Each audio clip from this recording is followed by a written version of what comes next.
pilot. Where are these like now on screen? So any serious stuff is gonna be like talked about less, and I'm just gonna like focus it on DMs. Wait, what are we focusing on DMs? What? I just I'll just tell you in DMs like Okay. what I'm saying I'm focusing on. Okay.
But anyway, like let's Oh, see here. okay, sorry. I just like Spacing out as we're waiting.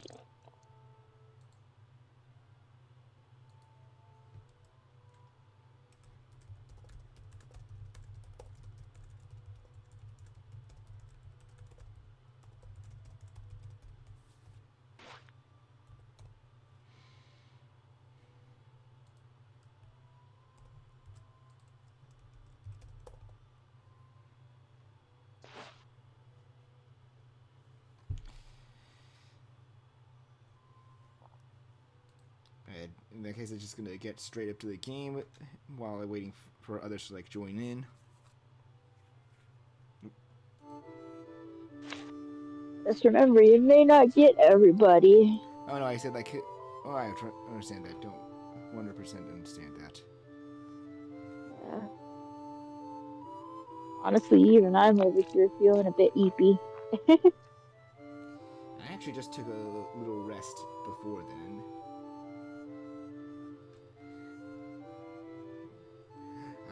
I think things through in advance a lot.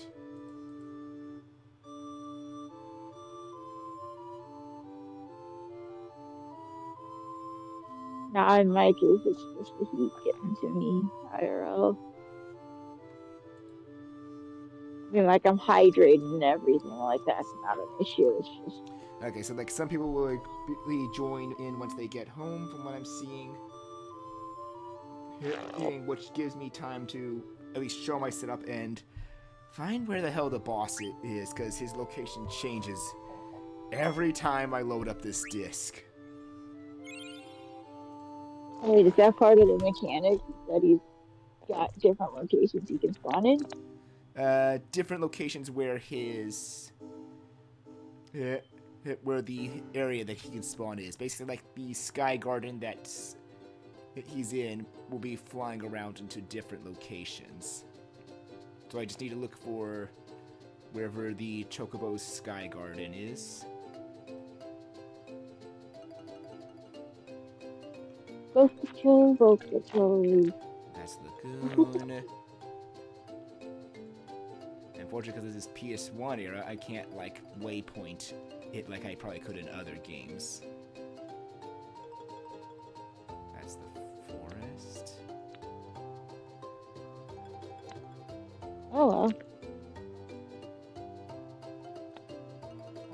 There it is. Air Garden. Okay, not that far. How come it's still saying the stream is paused? That's weird.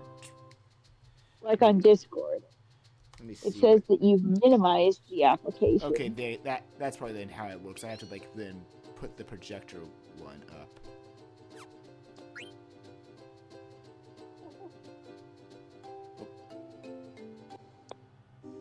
Like, if you're playing this on a console. Yeah, like... And I was worried for a moment that my console... or was giving out with the disc was scratched. I was like, please don't make me have to buy this game on PC and play through the entire game again just to get to the prep point for this boss. My question is, how much do you remember the game strat?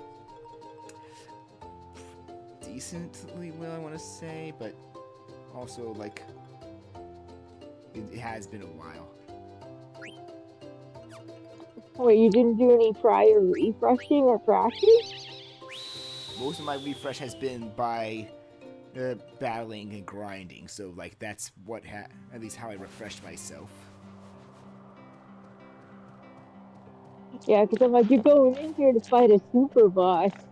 You got to be prepared for that kind of thing. You might be here a while. The big problem with this one is, like, it is very RNG based. Like, he could decide from a moment's notice just to be like, hey, here's my random damage move. Over 700 Random damage. over 700 damage to my...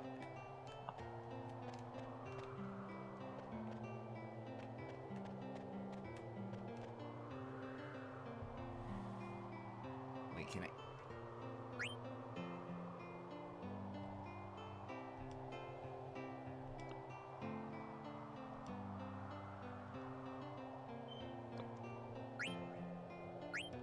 Oh, I can't even show my stats yet until while I'm up here because I can't get off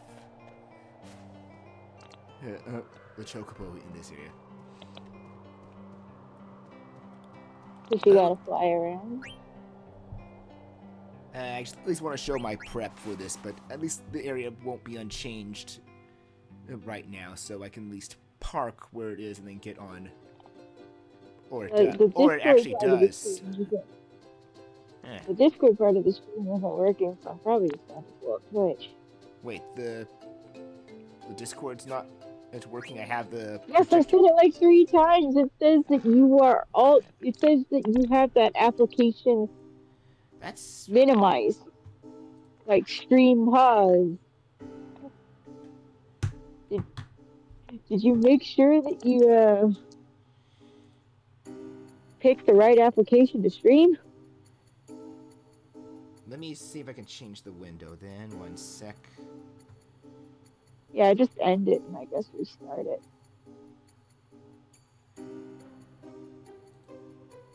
If not, you can always just watch it from the actual stream. Dude, it's fine. It's just funny.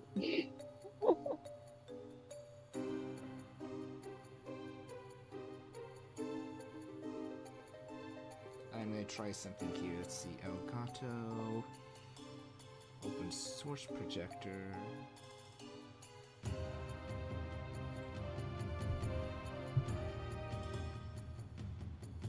Then we'll go to Discord.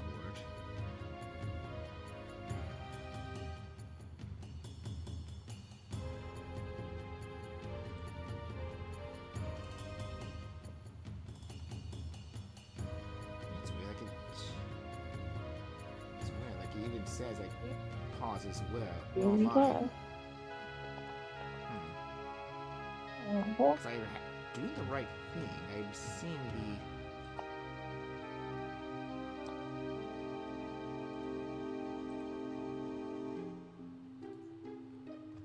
the. Actually, wait. I'm wondering. Let me try something.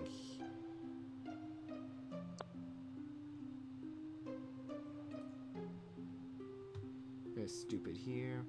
Let's see, because I windowed it.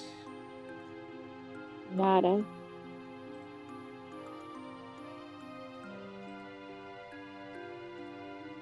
Oh, I see something now. Wait, did that fix it or? Yes, although it seems to be in a corner. Wait. No, I see another. I think I see OBS or some other application, not the game. Yeah, I see the application in the corner.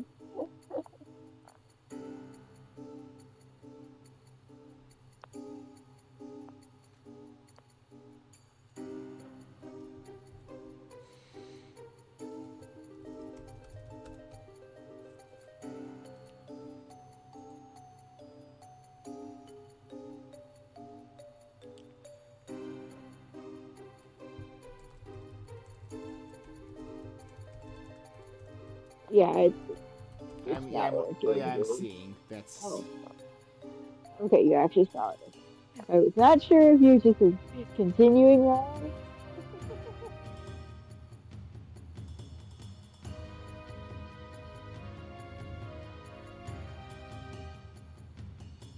Application sharing. So.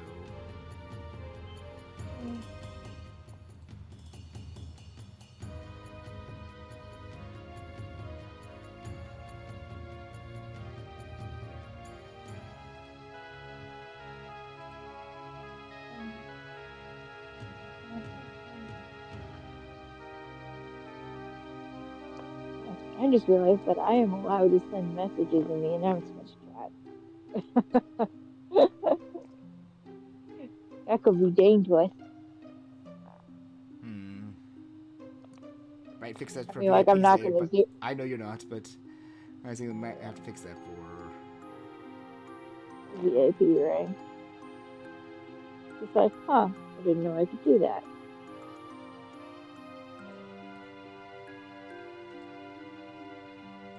Heck, I could even see the admin log. Oh, wait, no.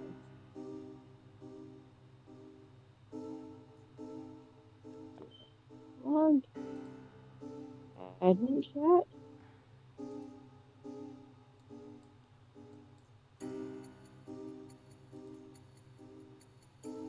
stream pause. Oh, I see a thing Let me. I'm trying to that see if that does not worked. appear to be the game. These things are I don't know. just. I got no idea what I'm looking at, to be honest. Oh, I think I figured something out. Let me try. Always on top.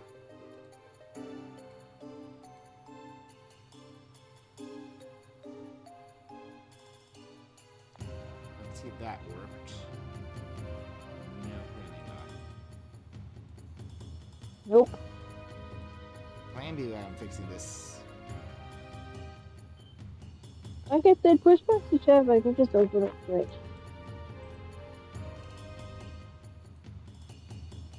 This does remove latency issues, but so I'll be.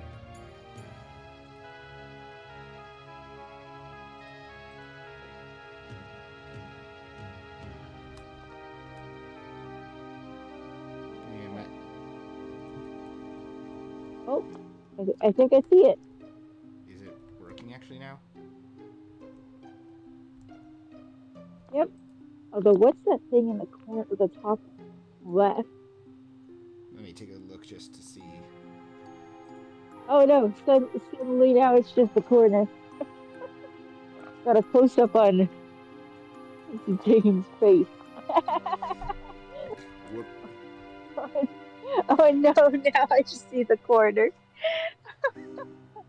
Maybe like it was just do like what I used to do to become like stream sep option for some Oh gosh, no. not really streamception, but it'll be like awkward to see themselves on the OBS setup.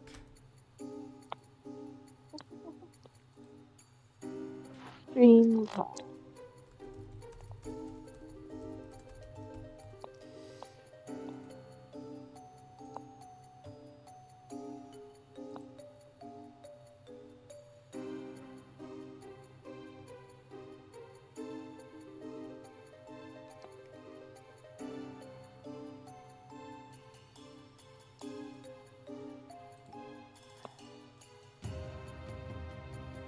Anyway, Anywho, now that that's been up and I realize like I can't check my stats while up in the clouds like I thought I could.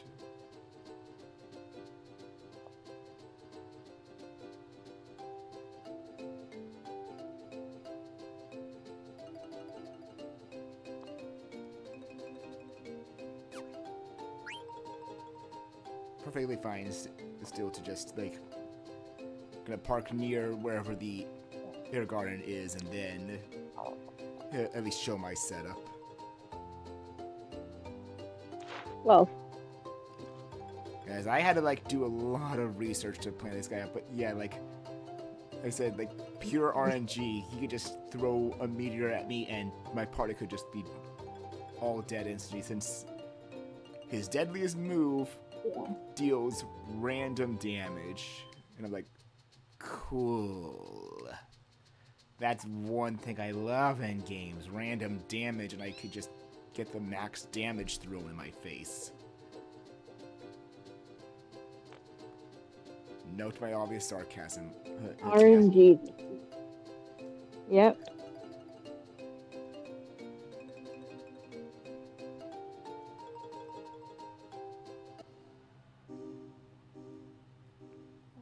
Hey.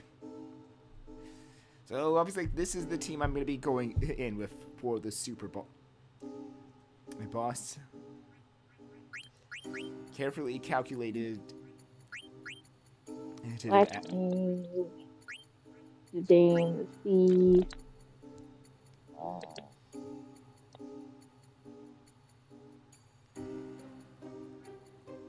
A big thing I'll say for the equipment here for this guy, just to give things some early note, is like it is recommended to like know that of how his AI works.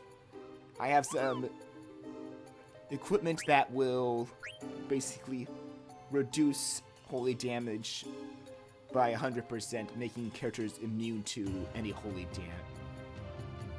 damage. I'm guessing that Ozma is considered holy. He has holy spells, basically, but he will not cast holy if the entire party absorbs it or if they have auto reflect. So technically this doesn't help, but it doesn't help since I have auto reflect on all my characters, but he does have another spell that's holy based, so it helps with that still. And the big other thing I will say is like make sure everyone has gear that can absorb shadow element, since he has one spell that shadow elemental that he will use no matter what. So dagger, like In other words, you're cheesing it by eliminating the damage that you could potentially take. in a sense, yes, like hence. Yeah, but also if you might notice as well for levels, 3 of them are 96, 1 is 95. This is also another calculator because he has 3 level-based spells. Level 3 Holy, which targets all characters' levels divisible by 3 with a weaker Holy spell. And level 5 Death that targets characters divisible by levels of 5 with an instant death spell.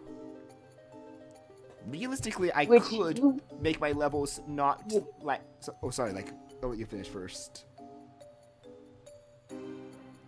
you have characters that are all divisible by 3 and 5. Theoretically, if you felt like doing a bit more grind, you could get them to 97 and then they Yes, wouldn't be but divisible by also, either of those. here's the problem with Ozma with his move pool. The more you block out from him using, the more likely he's to use his more deadlier spells, including the RNG damage ones. So, to make sure he has more options, I've pretty much made 3 of my characters divisible by 3 and 1 divisible by 5, so he still has those options, but they won't be too troublesome. Right, comparatively. Like that, I said, this was a calculated move that one was under-leveled compared to the others. So that way, one takes the only one takes the blunt. Only one takes the blunt of the instant death spell, while the others will just be like looking fine and laughing at it. And that way, I can only focus on reviving one instead of reviving like 2 or 3. Or in other cases that I've seen and had in Final Fantasy games, everyone was divisible 5, and I just got party wiped by that level 5 of death. Oh.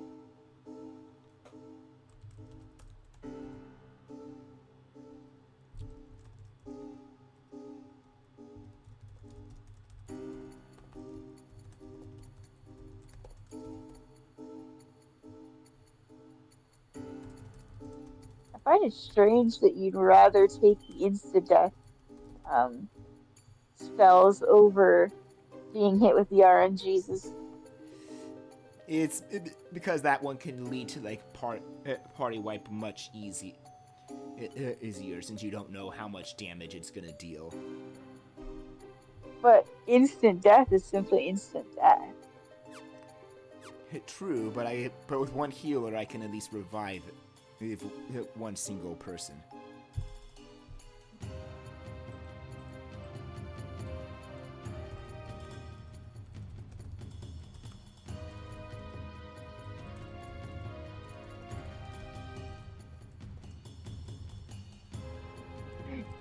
I have a feeling you may have miscalculated. But I don't know. I don't know enough about this game to make a hard call on that. It's fine, but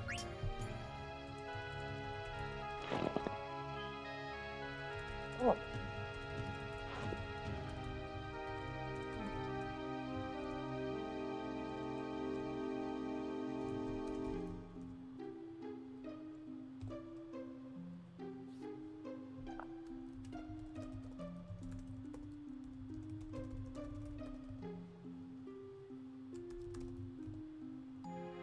So are you pretty much prepared and ready to go, or I'm is there pretty much something else you're looking for? pretty much ready. I was just like discussing the abilities as well, since the ability part of it was another key factor, because auto reflect sends any spells casted on my characters back to their target, back to the enemy. Yeah, we're just. So and This that is a blocks nice out. way to do some damage. Yeah, it would also makes him not use wholly his regular death spell or flare, but that also helps my spell caster auto haste. I have Right, at because least I imagine there's protections like or just coding in the game that doesn't allow you to reflect an instant death spell back at them. like it. That'd be hilarious if you could. Oh, you could actually reflect the instant death spells back at them. But he's just I think immune to it. But his AI is programmed to Oh, okay. not bother. Okay, cool. So they're just immune to instant death effects. Basically, like if he feels like it's just the action is going to be a waste of a turn for it to do that, he will not do that action. Which is, but auto effect like has a better use with with Vivi, which I'll get to in a moment as well. Auto haste for Zidane just lets him go faster. Just during the turn order. Regen. Absolutely need that for recovering health, because you're going to be taking a lot of damage in the fight. And because I think these are the only status effects he can inflict for Confusion, Poison, and Blind, I've given that to the ability to negate those. And at least on the off chance I run out of MP for Zidane from this battle, he's got MP attacks, so his regular attacks can deal a lot of damage. And I assume that even though you have a dedicated healer, you can revive I have with other characters. Yep, like, that's why instead of auto haste, I gave Dagger auto life as well. So one time she can actually like get revived if she's KO'd. Reflect Null, you're gonna need it for your healer, because that means any healing spells will bypass your auto reflect, because otherwise you'd be bouncing your healing spells to the enemy. Or just back at your healer, and then the healer's No, it would actually would bounce towards the enemy. That's how like. Wait, really? Yes. That's why Reflect Null is there on Dagger, so that way it bypasses the Reflect. So that way she can still heal my team properly. That's crazy that it would reflect towards the enemy first rather than back at the original caster like other spells. I mean, like, that makes sense in a way, considering like sometimes undead enemies will take damage from healing spells, so sometimes you could reflect them back and hurt the enemy more. Considering like damage is multiplied on the reflect. Okay, and because she's also a summoner, boost, make sure I get the strongest version of her summons, which are the only one I have at maxed damage, which is the only one I'm going to be using with Dagger the most.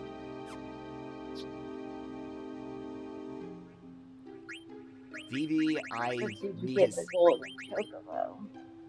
I mean, yeah, I have the golden chocobo to like right up to there, to the location. Vivi, the mage, your similar sub for Zidane, half MP so we can cast spells more. Return magic, so that way when Ozma casts his big shadow spell or certain other spells that Vivi can throw back, he'll just cast them back at Ozma, which is more damage. And this is part of the Vivi's the reason why I have auto reflect on everyone. He's gonna be casting spells on my party, his damaging spells, and send them back to Ozma with basically like around 4 times or so the extra damage. This is so the reflect boost it?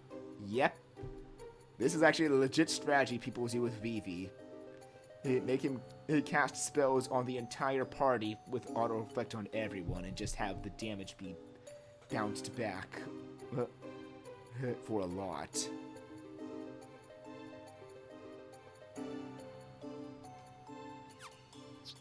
And for Amaret's case, like, this was the tough one, because like there's so little he can do.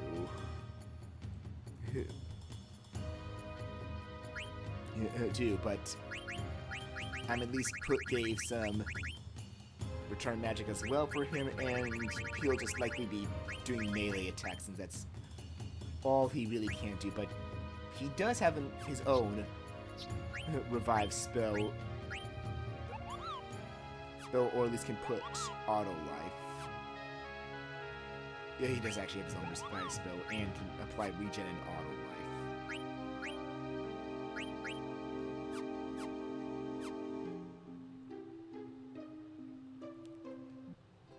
I feel like I had a question and my brain lost track of it.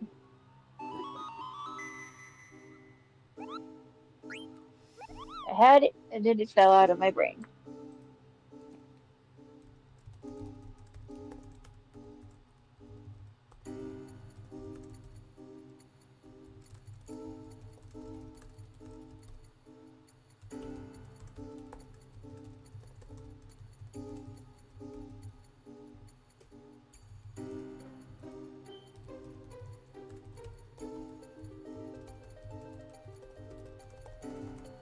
let you think on that question. Din? Oh, oh no, I just kind of just said I stopped thinking about it.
Anyway, I think we are.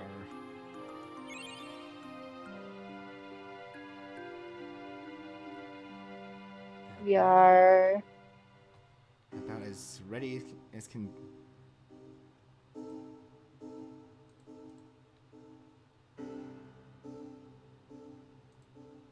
ready as can be, loaded up with some potential cheese. What kind of cheese? Dunno. It sure as heck ain't cheddar cheese.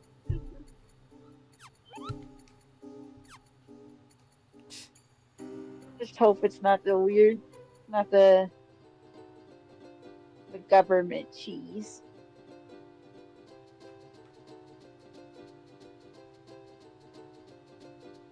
One of the most wild things ever, but I can't believe that that stuff's real.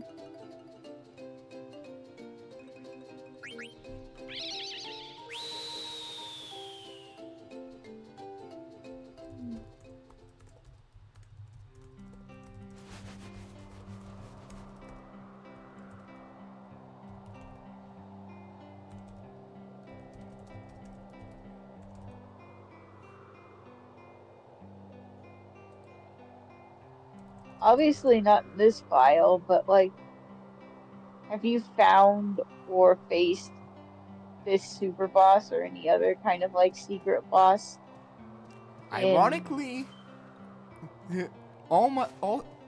This is my first time fighting this. Hey guy, just as it was my first time fighting each of the other three optional bosses. This is not including this guy during the LP. I went into all of them blind. Ah, I went into all of them blind, and that was the fun of it. oh, I forgot. Was there a reason why you didn't go after this guy at the time? Didn't feel ready, and I was back then not much of a going out of my way to fight super bosses because they were usually very tough. And True, it was back then it was a story run. I didn't have much of the patience back then to like try and prep as I do now. Nowadays, like I'm a lot more. It's gonna take a while, but I'm willing to like put in the patience to do it if I feel I'm gonna enjoy it. And obviously, like I look for what only fight super bosses I feel I'm gonna enjoy. If I already know for a fact I'm not gonna enjoy fighting them, I really don't like. Unless there's reasons for me to go fight them, I rather avoid them. Got it. Go ahead and leave it a destructive being to roam. Who knows what kind of havoc they'll cause later.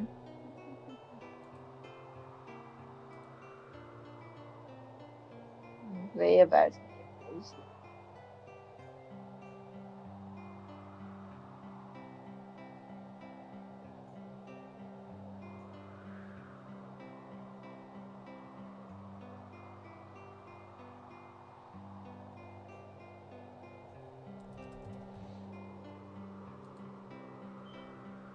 Yeah, and we'll see. Like, Think hopefully anyone that else should is gonna hop in? maybe but we'll see. Like,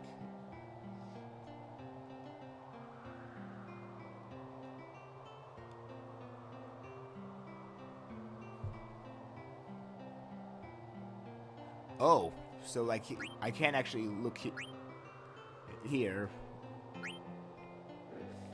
Hmm. And like the items are probably as good as it's gonna be. I can't really get more elixirs since those are always hard to get multiple of in RPGs. But like there is strategies you can use for every character for this boss. Though Zidane always has to be in the party, so like I haven't grinded up any of my other Well, party. yeah, as the main character, it only makes sense. Yeah, like this is the party at least I chose I wanted to go into, but there's many you could do for any others. Like Freya has another set damage move similar to Zidane that's basically like I think it's 100 damage times every dragon you've killed. So you just have to like kill. You can do the math of how much you need to dragons you need to kill to get up to the max 999.99. Like 900,000, 900, Nine basically a million? 9,999 is the max damage cap in this Oh, game. So like, if my math oh, is okay. correct, So it's you'd like, have to and it's kill like and Freya's damn, and Freya's a like, hundred dragons. yeah, like 100 dragons or so to like get the maximum amount. Steiner's just has like powerful abilities, but you also need a lot of strong weapons and equipment to boost his abilities to boost his physical damage. Like that's the only way he's going to be able Right. to deal that much. He's a bit trickier. I imagine it's because he doesn't have a lot of spell stuff. He's basically the like sort of like paladin or uh, Yeah. knight job class from typical Final Fantasy. So he has no spells, mainly meant to defend and attack. A strong hitting Yeah, tank, so basically. pretty. Yeah, but I get you. That basically leaves his damage at a very static level without equipment. Aiko, I would argue, is probably one of the hardest to like get in the max damage pool because you need equipment to boost her offensive magic for holy spells. Considering like, unlike Dagger, while both her and Dagger are a white mage summoner mix, Dagger leans a lot more into the summoner role, while Aiko leans a lot more into the healer role. So unfortunately, Aiko does not have as much offensive magic strength as Dagger does. Hence why they are not in a party. Yeah. And Kina here, I'm gonna say one word for its max, for Kina's max damage thing. Fuck this method. What is their damage bad or is it Kina's, broken well, good? first off, like, first off, Kina is pretty much like the blue mage, so learn abilities from enemies by eating them in Final Fantasy IX. Oh, you have to eat them. Oh, Eats. oh damn. Eat. Kina. It's because no one can tell if Kina's a boy or a girl. Her best move that does fixed damage is Frog Drop, which deals. And I'm not even joking. Here, it deals set damage equal to Kina's level times the number of frogs you catch in a frog catching minigame. And while some people say like, oh, I'll just catch all the frogs. There's a set finite number of frogs unless you leave one male or female in each of the of the limited pawns, which I think there's only 4 or 3 of them in the game, to give them time to respawn more frogs, which can take long hours of grinding. You can now understand why I said fuck this method. Because it basically has you sink in a lot of time.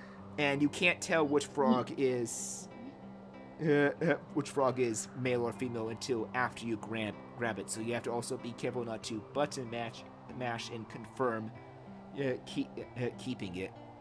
You have to like read the text and then choose to let it go.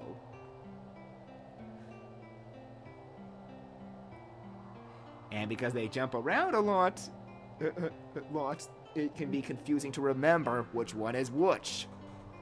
Because there's no visual tell, it's only a text tell after you grab it. I have nothing against Keenix. I like the idea of blue mages learning spells from enemies. I think it's a cool concept. I just hate its way of getting max damage. It is horrendous.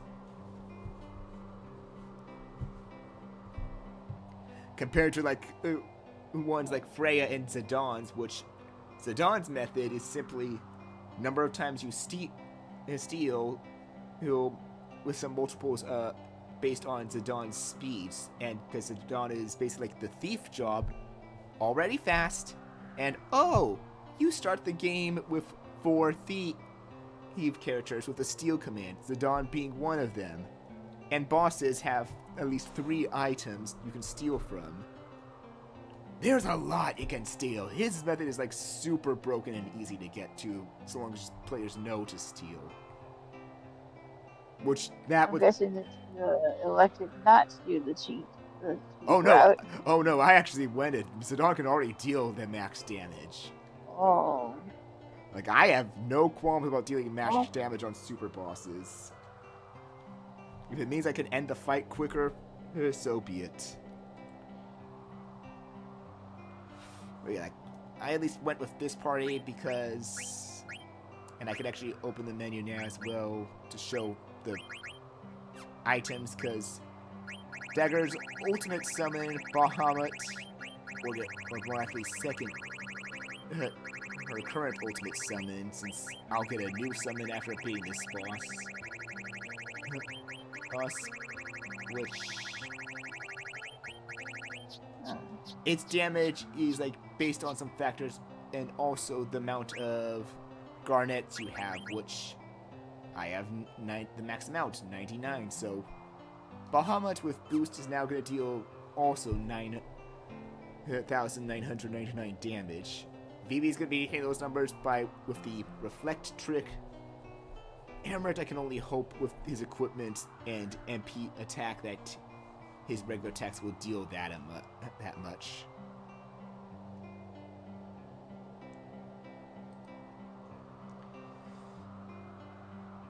Oh, well, Roy's in, so I can now add him in. Yippee! And I love that there's a ring to voice one. Oh wait, do they not have native access to the room? No, I just gave them the roll right now. Oh, okay.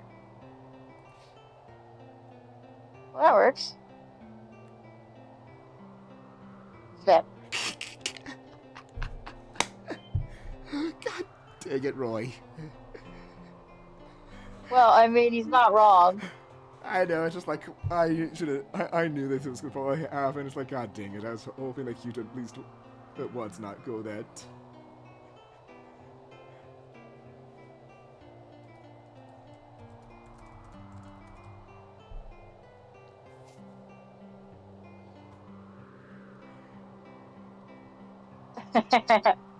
I'm just waiting for him to bust in here to freaking say that out loud.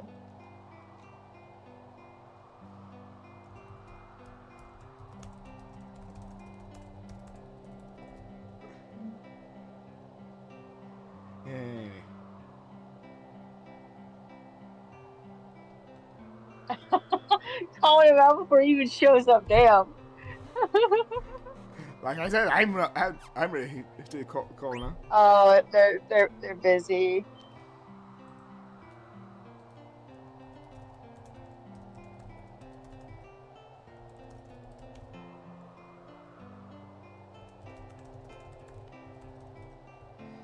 Anyway, this might take a few attempts. I feel. I mean, I would be shocked if it didn't.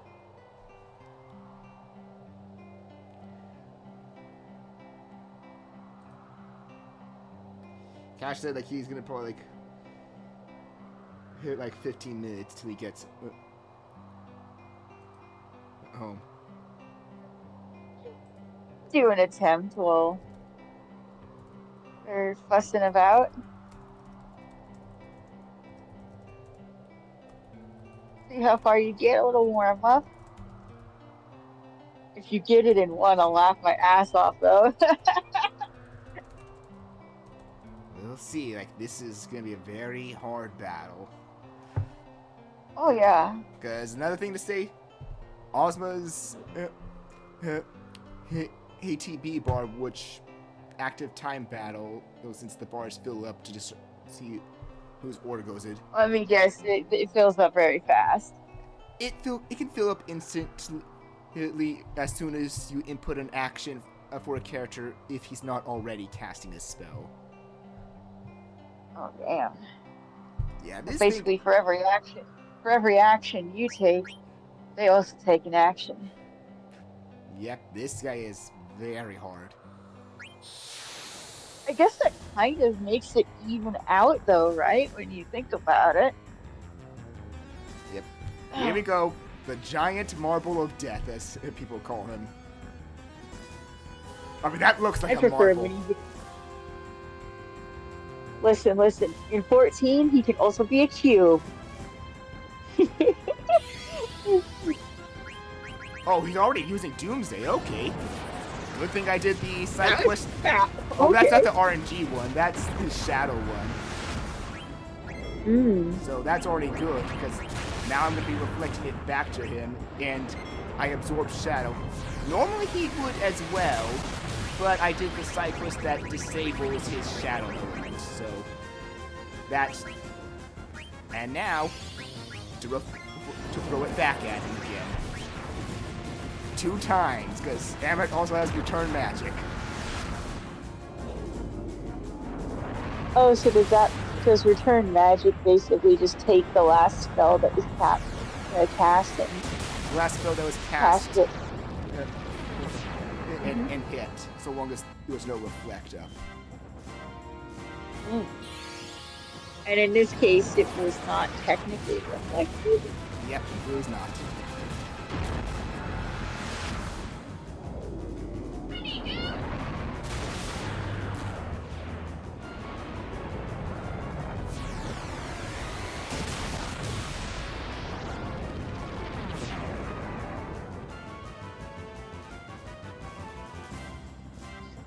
Alright. It's funny seeing his own spell being used on him.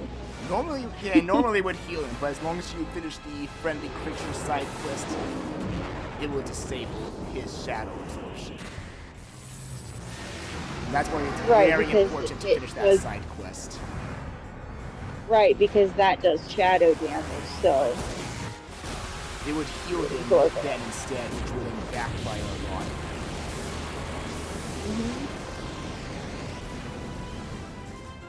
Dragon Ropo. What's he doing yet? Berserk? That was a waste of an action for you.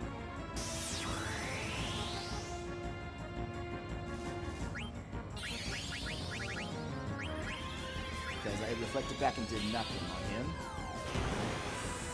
It does nothing. Simply does nothing.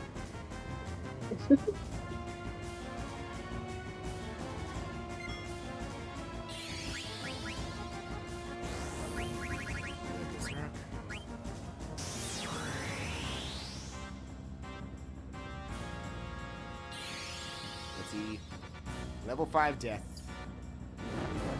Well, there goes Amaranth. I feel like revive him as soon as I get the chance.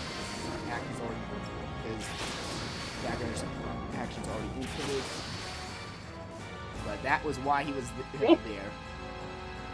And BB casted it back, but it's not going to work because this boss is like level 99.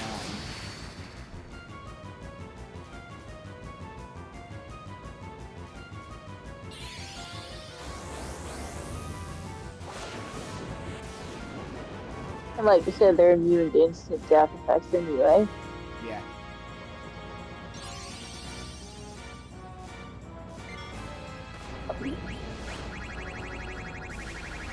The sprite just freaking bounced. Just a bouncy ball.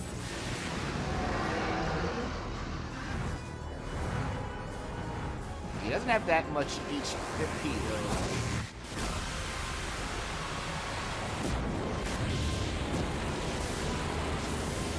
He was like around 50,000 HP. No, correctly. Oh!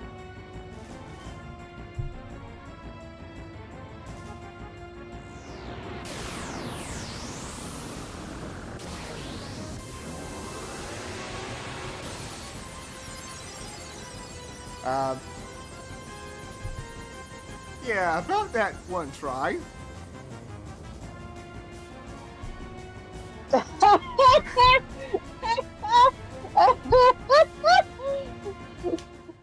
Well, folks, I hope you enjoyed the stream. It was brownish.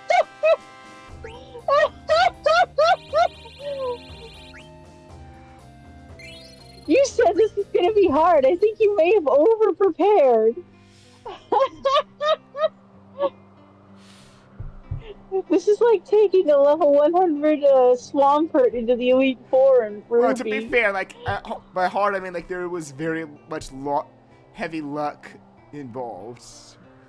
Oh, it's like, he could have, like, done a lot worse stuff to me, but he just chose not to. Oh my god. That reflex. Throwing Doomsday back at him. Over and over.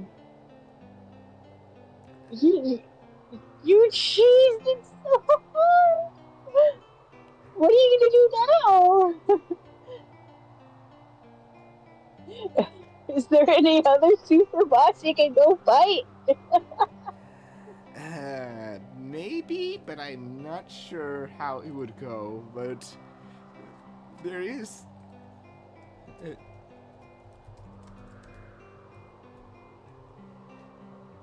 one possible thing, but I'm not even sure where it is again. It's like nobody else got here. You already beat the boss.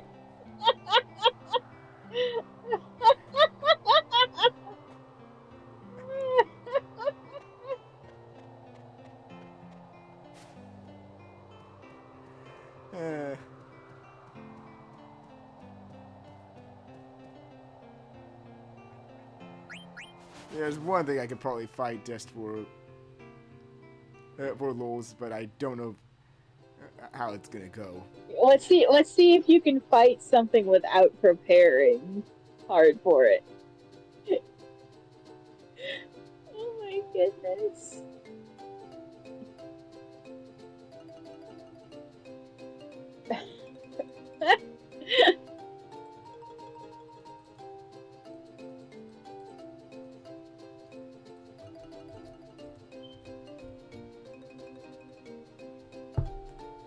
I mean, there's one thing I could try and fight that I have no prepare for.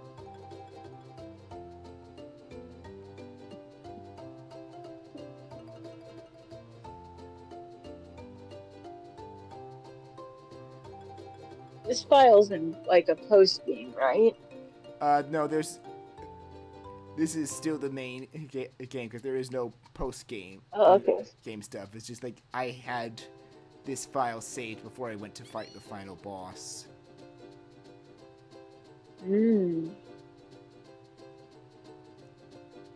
Imagine if you could do all the special fights before the end. You cannot because some of them are locked behind certain things. Like what? Like one of them you can only do on discs 2 or 3. It's gone by disc 4. The other you need to. I think you Oh, can only do on disc 4. Another maybe only disc.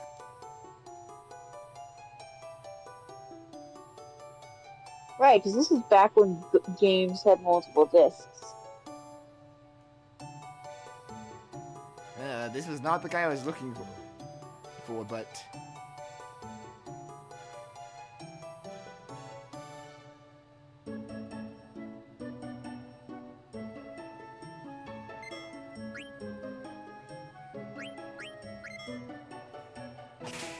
What a strange creature. Looks like one of them chattering teeth wind up toys on top of a man. A jester. guys, he was a pop quiz character, Oh, and I don't care to look up the answers for it. just like, just like, bye. I do not care for your trivia.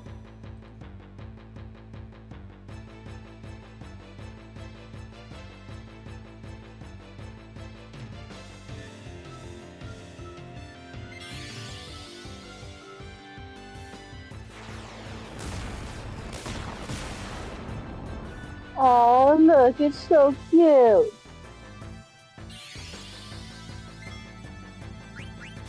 It's about to die. I don't care actually to fight this thing. This is not the thing I was looking for. Just sure that there's technically one thing stronger than.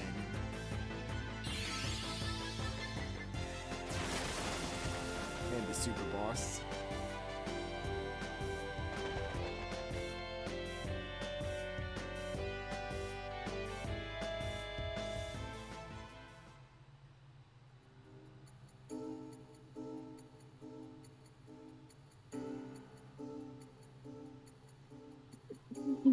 Though honestly, it sounds like our super boss wasn't particularly strong.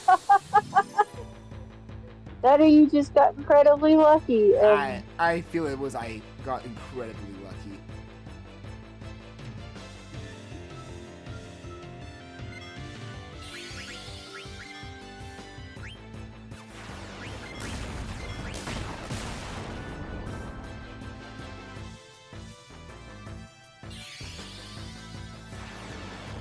little guy does a little dance.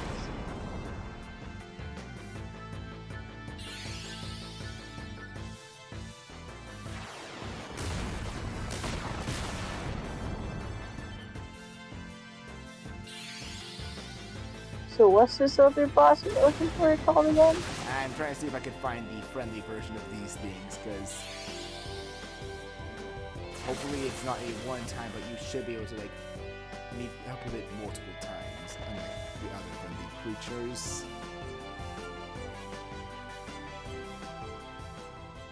Wait, I thought you were looking for a boss. Or do you need the friendly creature to summon the boss?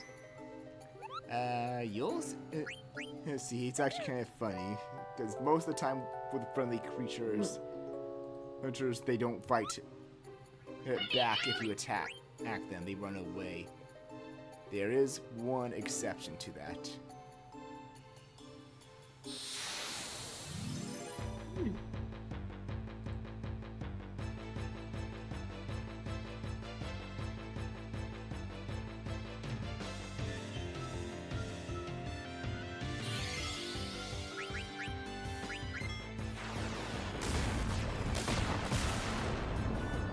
Alright, like, tents don't revive the characters.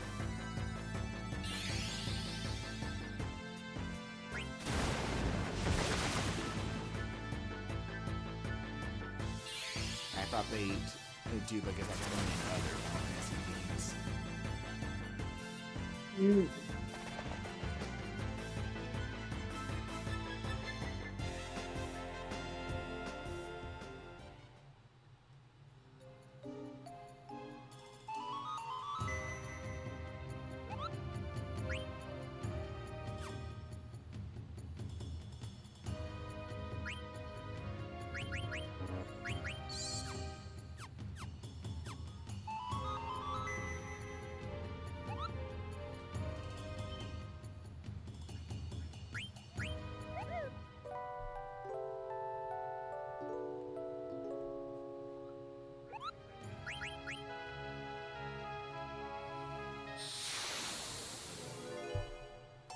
Up, I think that might be it. I think. This is the Oh, you may quiz have guy found again. your quarry.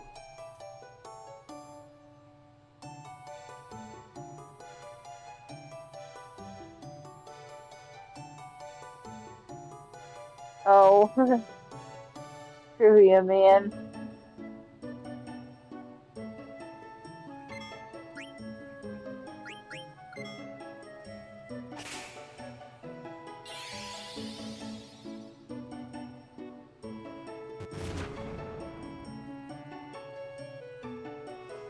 Like a lot of this stuff, like he's asking us like lore within the game. And it's like, or Oh, rip.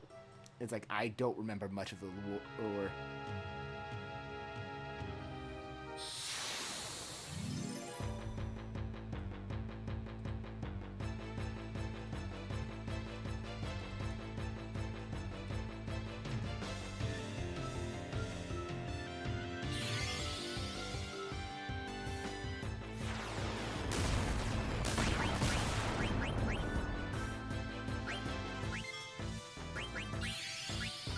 This is a funny little head wiggle.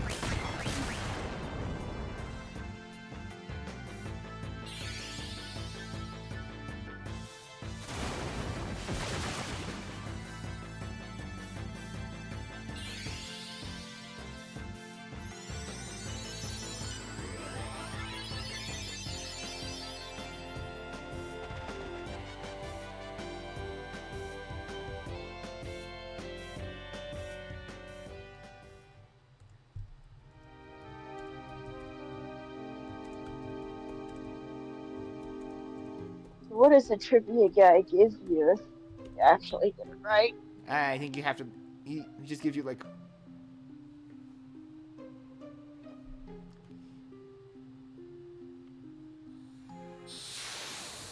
He pretty much like. I think it's just like a. It gives you some like EXP and AP, but you don't get his final reward until you get all his questions right.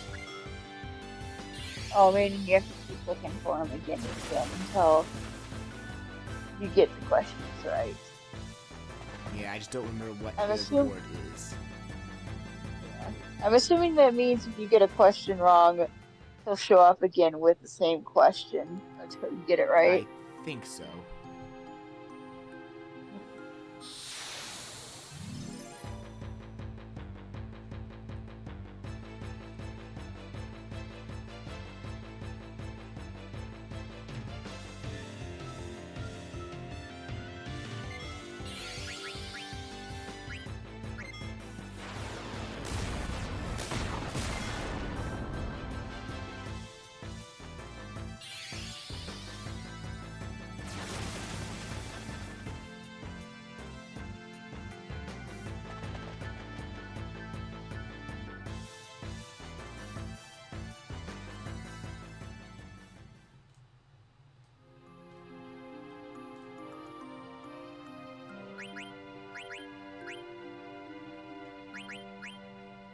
Don't know how rare this thing is. That's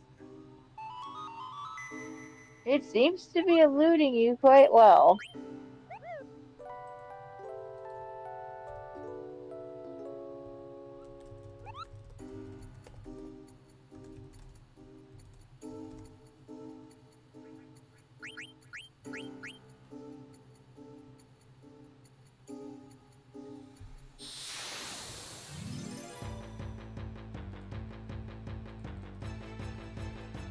Oh, someone lives? a Who did he calculator. gain?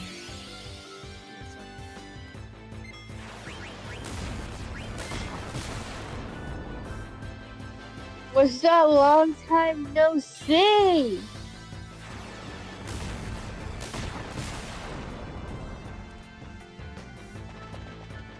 It's definitely been a while. So, yeah, well, just a little bit of a hot minute. So, funny thing, Bleach may have already beaten Ozma on the first try, Well, oops. Sorry, I'm late. I blame the fact I got shit lucky, but I'm willing to like fight him You again. did. Honestly, I'm willing to fight him again because of how funny But you that can was. fight him again. As long as I It was don't, as really- long as I don't save over that file, which I have not yet. But they're also attempting to find some other boss fight, but More so like the friendly Yan, because a lot of people consider it like even harder than the super boss for funny reasons. But unfortunately, it's a very rare encounter. considering you had everything you needed to cheese Ozma, like I said, it was like bringing a level 100 Swampert into the Hoenn Elite Four. Sweet. That gets way worse when you're playing the remakes. You just mega evolve that thing, and it's just like, oh, yeah. Oh. Just Yeah, make not sure even- it has blizzard or ice.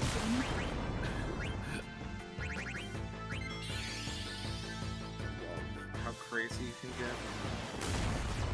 I Yeah. don't know. Like I feel some games you could still be a challenge if you try and rely on one Pokemon. I went through the entire content until Elite Four, and even I've had close calls with just a Raichu.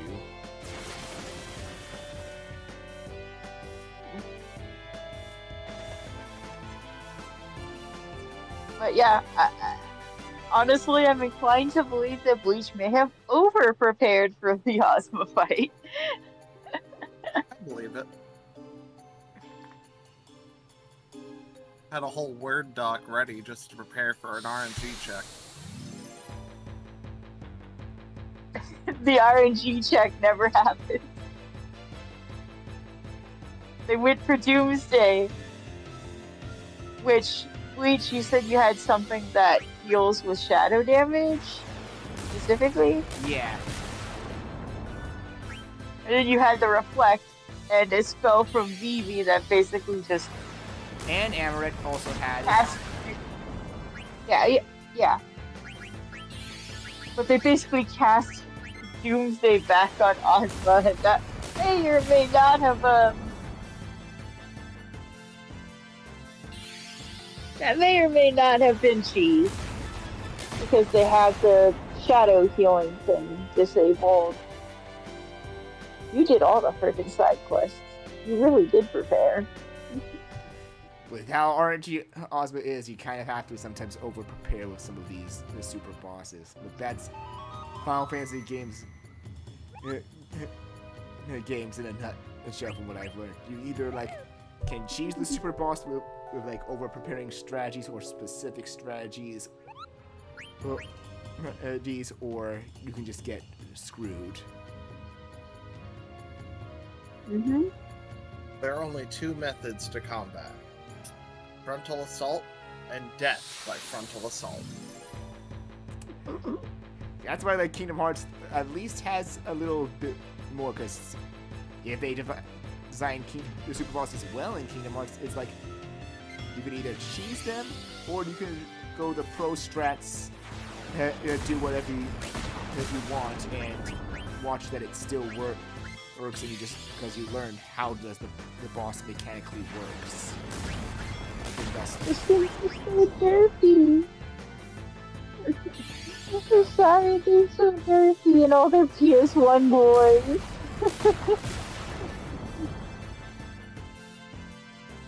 Yeah, this is a problem now that these guys just murdered Dom before I could run away. So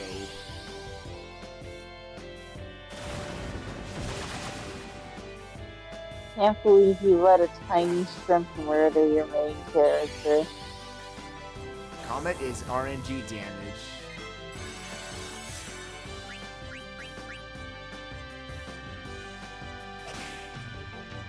What a funny mechanic.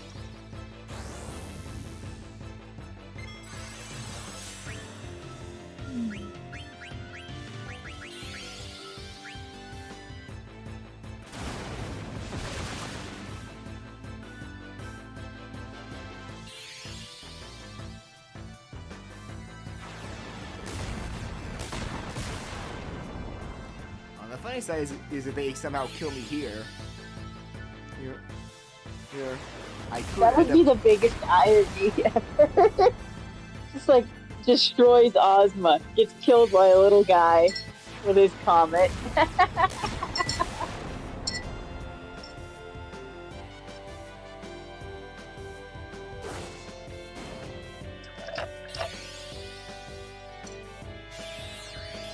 Hydrate before you dehydrate.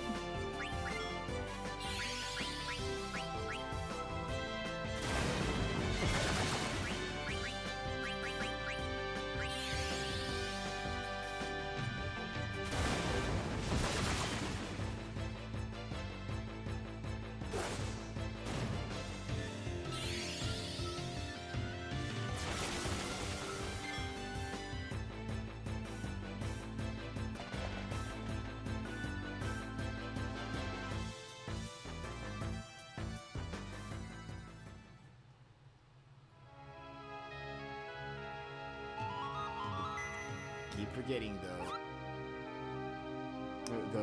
that tents don't revive. Unfortunately. A little bit. Though there's still one thing I also love from this Moogle though.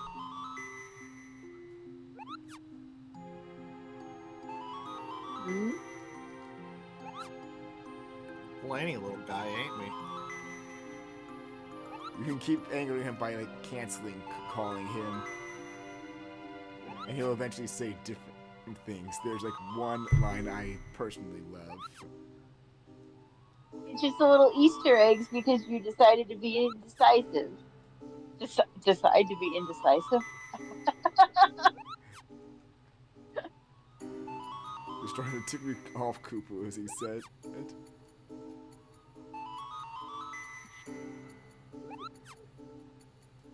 Time to piss me.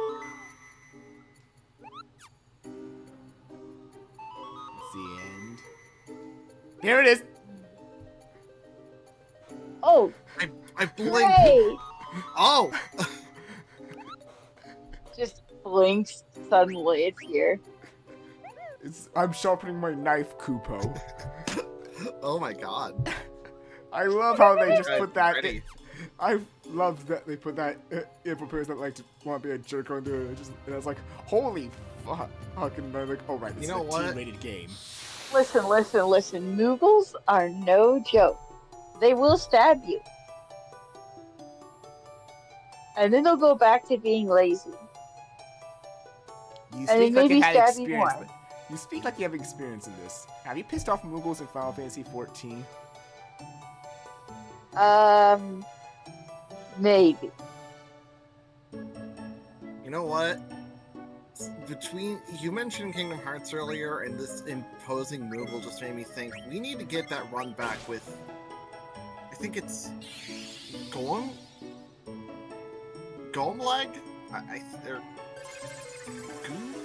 I'm trying to fit the X in there. The Organization 13 Moogle. That guy needs to be a super boss.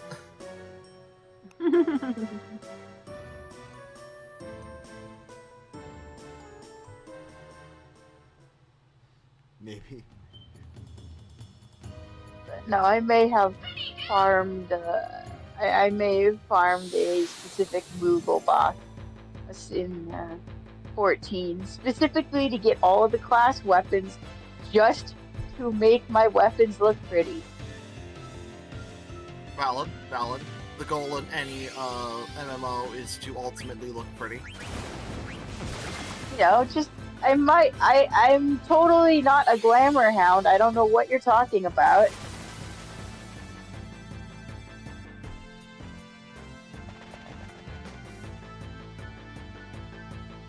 Like after a certain point, actually not even after a certain point, really early on in both Warframe, Destiny 2, and 14, just like I need to look good in cutscenes. See, If I can make something look pretty and not lose stats, I'll do it. See, I like to look pretty for the sake of online play, but typically my goal in cutscenes is to be as obnoxious as possible. Whether or not that requires high-level equipment is optional. So what you're saying is like Joe's equipment? you like looking goofy in the cutscenes and making the cutscenes make you laugh. Yes. Which means you like going for the goofy outfit in many horror games when they give you an option to wear a goofy ass outfit like a frog suit. The funniest part, like you mentioned that, and it's like, that's why the only skin that I plan on installing in Resident Evil 2 for my blind playthrough is, I'm gonna install Catboy Leon. I refuse to be stopped. I love it. That's amazing. I approve it. I also don't find Final Fantasy. The world I could don't use find more cat boys. I don't find Resident Evil 4 2 that scary. Let's get it. Personally. It did scare me before with how. I know, it's still a horror game, but it did scare me before because of how Mr. X was, and then I realized, like, oh, he's always honing in on your location. That does get a little bit annoying compared to the Xenomorph in Alien Isolation. It's like it knows your location. It has basically two AIs. It's individual and something similar to the director AI of Left 4 Dead.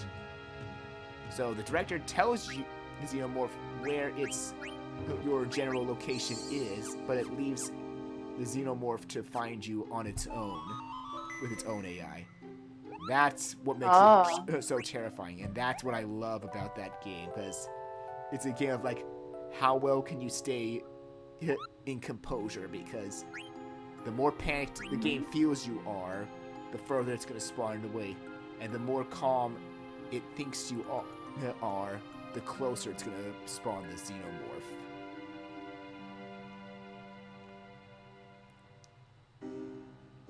So it's pretty much like managing your stress level, but I've always crawled at a snail pace of that game whenever I felt the Xenomorph could be in that room. So, like, I've had moments that it could, very rare moments, it could catch me. I had a lot more moments that I was, like, standing out in an open space thinking, like, I'm dead, because it looked at me and it goes up into a vent instead. Like, how the fuck did I still live that?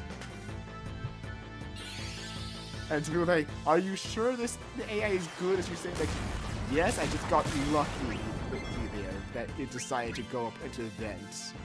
Either that or it was just probably like hiding in darkness that it couldn't see.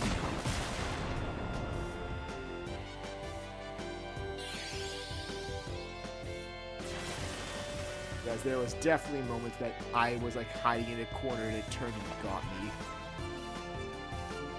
And some people thought I was gonna bullshit my way out of that. You just became a little snacky thing. Probably the one thing other reason that it didn't scare me was because usually when I knew I was gonna get got by it, I was like, nope, I'm dead. Just accepted my fate there.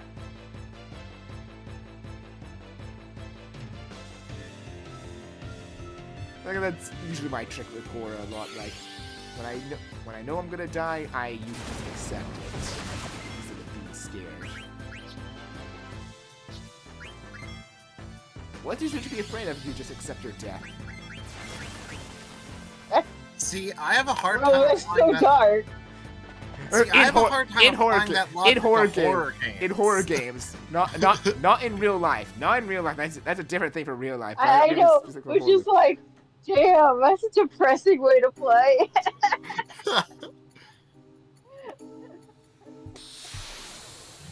It's like, yeah, it probably definitely keeps your nerves calm, but damn. No, like, but that's the thing. Like, I am one when I play horror, I despise jump scares real life. That's why you'll never catch me playing like 5 Nights at Freddy's ever. Nothing against the franchise, I just hate jump scares. Not your thing. That's very valid. Yeah. as someone who is awful about horror in all of its facets, including jump scares, I just like the funny memes from FNAF. That's also... I keep way too track of the lore for someone who has never actually beat one of those games. I mean, to be fair, lore is delicious for any franchise.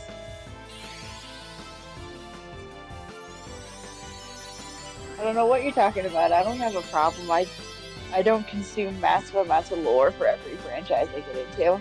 Sure, Miss Bionicle, cool lore fanatic. Hey, It's not you the build one of only those thing I get into, Bionicles. bro. I am sad, though, that they canceled Masks of Power because of... I am so upset about that, man. When I found that out, I was And like, it's not- God damn it, Lego. That's so... You were okay with it they're before. already Why did you making all change the your money. mind? It's like, you were okay with Yeah, it before, that was the part Lego. that bothered me. It wasn't even so much that it got canceled, so much as Lego basically changed their whole stance on the IP for Bionicle, because traditionally, the entire Bionicle community was just basically given the IP once they were done with it. I mean, Because like, the hopeful side of me wants to mean that they might be doing something with Bionicle again. But we've seen companies before. They own the rights. They don't care if they aren't using them. Crush the creativity. from what I understand, recently there was a change in management, so it's possible it's some new blood kind of trying to strut their stuff. Of course, I don't know exactly, but that's what I've heard. But yeah, for me, that's just heartbreaking because I knew that Lego, specifically with the Bionicle fandom, because it was so clean and generally like really respectful with the IP, with their fan works or archiving all the multimedia stuff with it. Lego is just like, yeah, we trust you guys with this. And suddenly that's gone. Who knows? We'll see. We shall see. Like, in a weird way, the fact it was so close to completion leads me to directly remembering AM2R, the Metroid 2 remake that got canceled. Not because Nintendo was mad about it getting a finalized release, but because they were, like, a year away from releasing their own Metroid 2 remake. That, I think, was just, like, ironic and unfortunate timing. Like, I don't know if I can fully fault Nintendo on that one. Well, I'm more thinking that it's like, there's a lot to be angry at Nintendo about, but at the end of the day, they probably just weren't paying attention to how much longer it had been in production compared to their thing, and just went, well, we can't compete with our fans right now. Which is fair, because, they were still dying from the Wii U, so they needed their impressively budgeted E3 showstopper to actually catch eyes. Trivia man. Is he just not showing up here because he should show up here? And most sources say that he does. He'll show up multiple times even after you give him the diamond.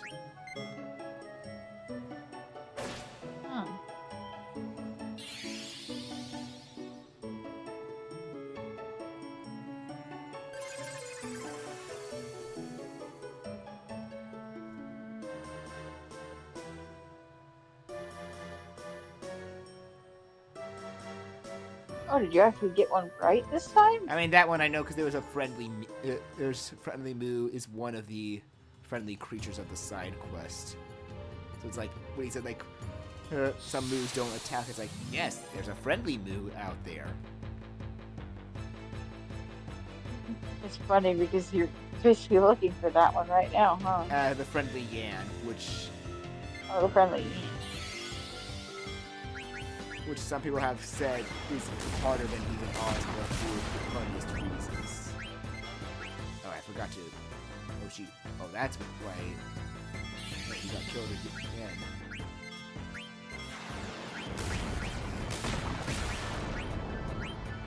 Harder than Ozma. Ozma does not seem very hard.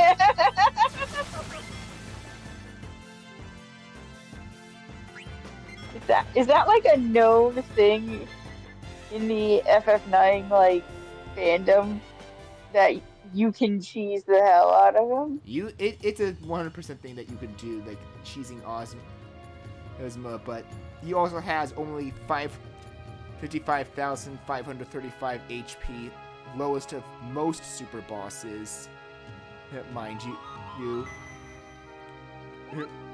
And the big factor that makes him hard is he's extremely RNG heavy. Like, I made him look easy with my very heavy over prepare, but I also got lucky. Like, I'm flat out saying, like, regardless of how over prepared I was, I got lucky. And my stance is, you can never be over prepared. Too over prepared for a super boss. I have not played enough RPGs to really know. That's right, but I think Cash can at least confirm for like bosses like even in Kingdom Hearts, like say Lingering Will Cash, that you can just be max level, have some of the best gear around, and still get creamed by him.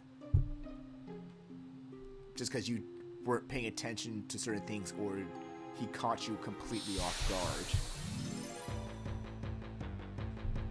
Yeah.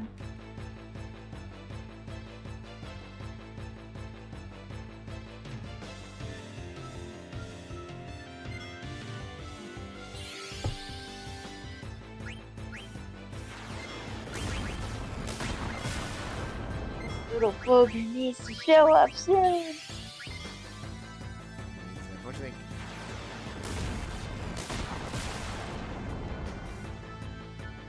I know. I was just saying that because I am easy.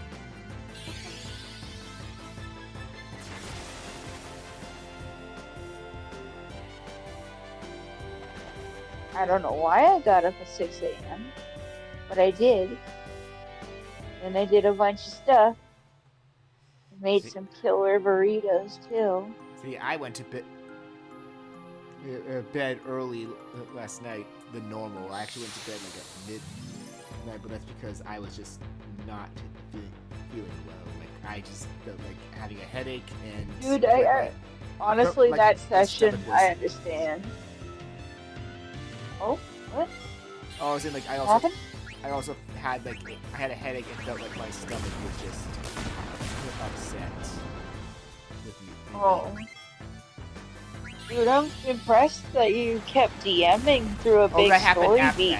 It happened after. Oh, that was after? Okay.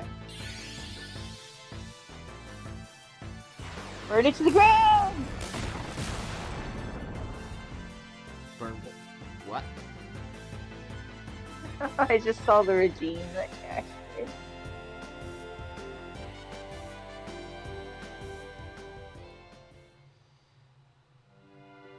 Yeah, that's an easy redeem to do because I have.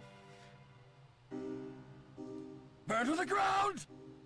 Heck yeah, soundboard.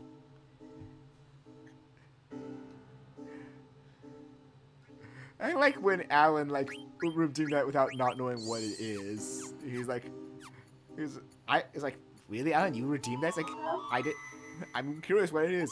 He's like, oh, of fucking course, because he was there for my torture of Mega Man X7, and he was getting annoyed by Flame Hyanart. I mean, it's very easy to. Yeah. He's a boss that constantly says, like, burn to the ground and burn over and over again. Like, it gets also the best part. He's the only boss fight where Aelia decides she needs to chime in. So if Flame Hyanart's voice lines weren't bad enough. It's like, can you hear me, X? Can you hear me, Zoo? can you hear me, Axel? It's like, yes, I can hear you. I'm focusing on this stupidly hard, annoying boss. Because he is stupidly hard and annoying. Like, Yeah, I would say, like, he's the worst. I think. He's like, I think he's the worst boss in the game. Okay, the worst part is, this isn't me disagreeing, because I put myself in this hole. Out of the main 8. Oh, okay. Because Final Form Sigma, when the only hunter you've upgraded is 0, is actually torture. Oh no, I'm not gonna argue that Sigma's bad, but like Sigma's forms can be debatably bad in each game. Looks at X3. At least he's supposed to be the hardest boss. Supposed to be.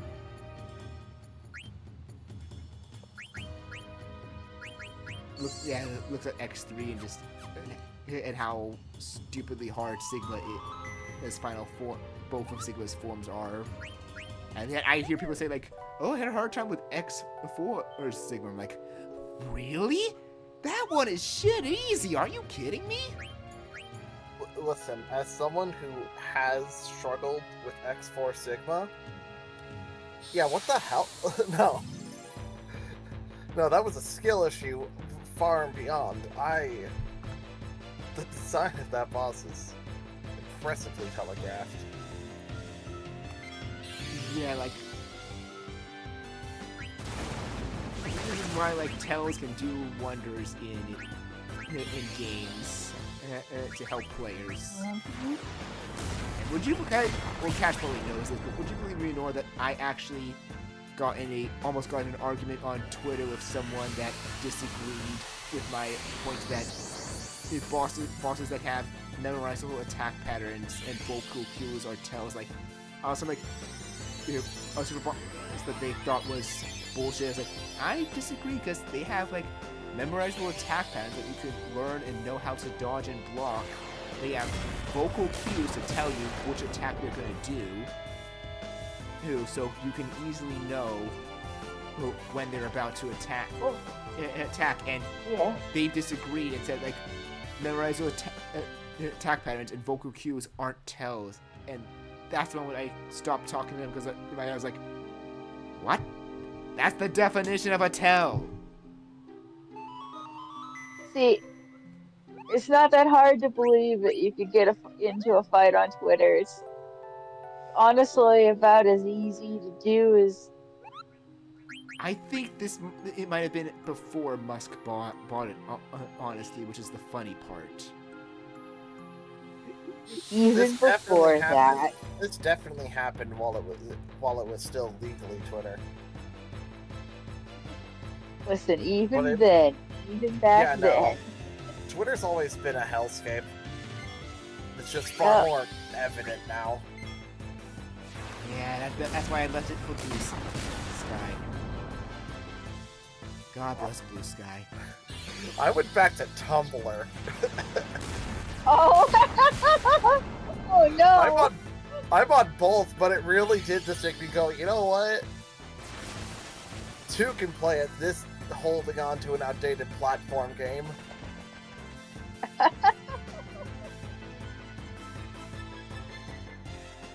Hot damn.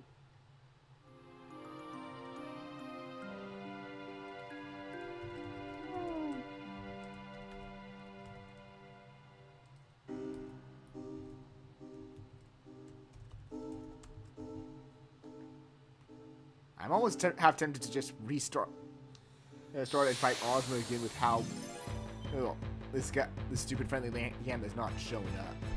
Because all the sources I'm saying he can reappear even after we give him the diamond. Even if there's some that say no, he can't. This seems to be mixed bag. Because a lot of people have the other friendly creatures don't reappear if you give them their item unless you attack them. Those ones just run away. The friendly yam is the exception to the rule that he has an attack and it's stupid powerful. Weird hypothetical. could it be a port difference problem? Maybe? That I is a good point. have no clue because most info is on the PlayStation of Final Fantasy IX.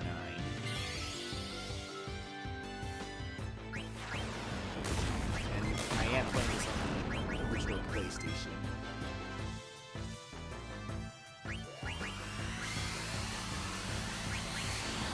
Hell yeah. I'm amazed that your PS1 still works. That's active. That's actually incredible. Considering I had to buy like two different ones prior, you're in the past to breaking down. Yeah. But that was back when you could afford them at reasonable prices. Nowadays, it's like, yeah, no, I'm not going to spend that much for a new one. PS1s are going up? That's insane.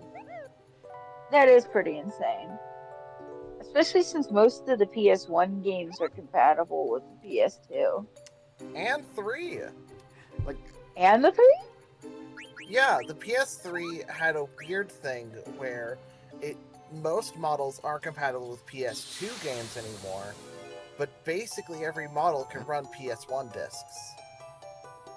Interesting.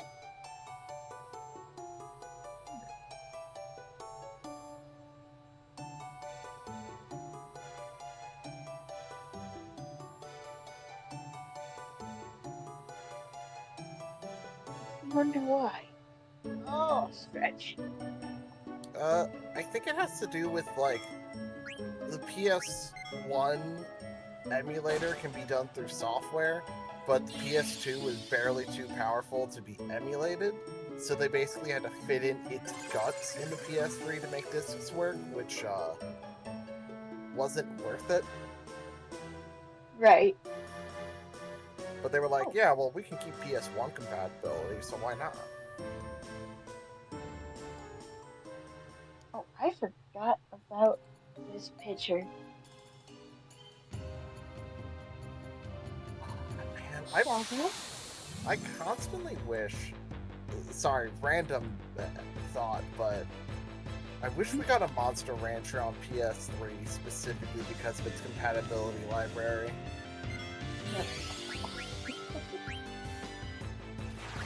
I am going to give Brendan Langham one more chance to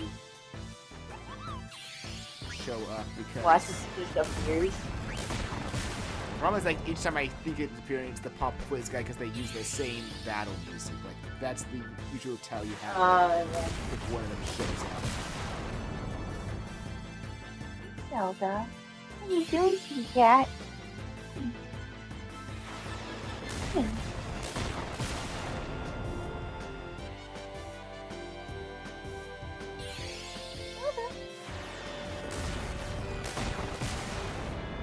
My cat decided to say hello.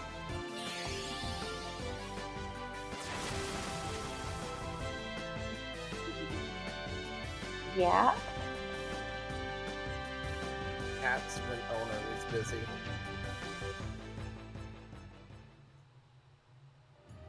I mean, am I really busy if I'm literally just sitting in front of a fan talking to friends Fair. about Cats when about owner is Final Fantasy occupied. games? Cats when owner is occupied with anything other than cat.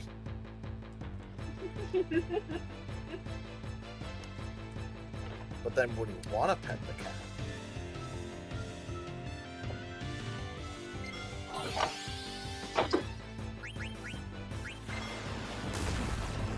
Always pet the cat. Yeah, Zelda? Oh.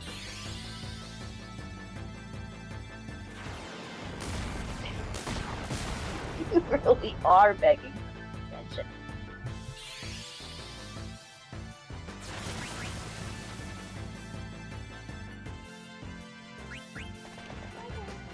Zelda just wants all the pets.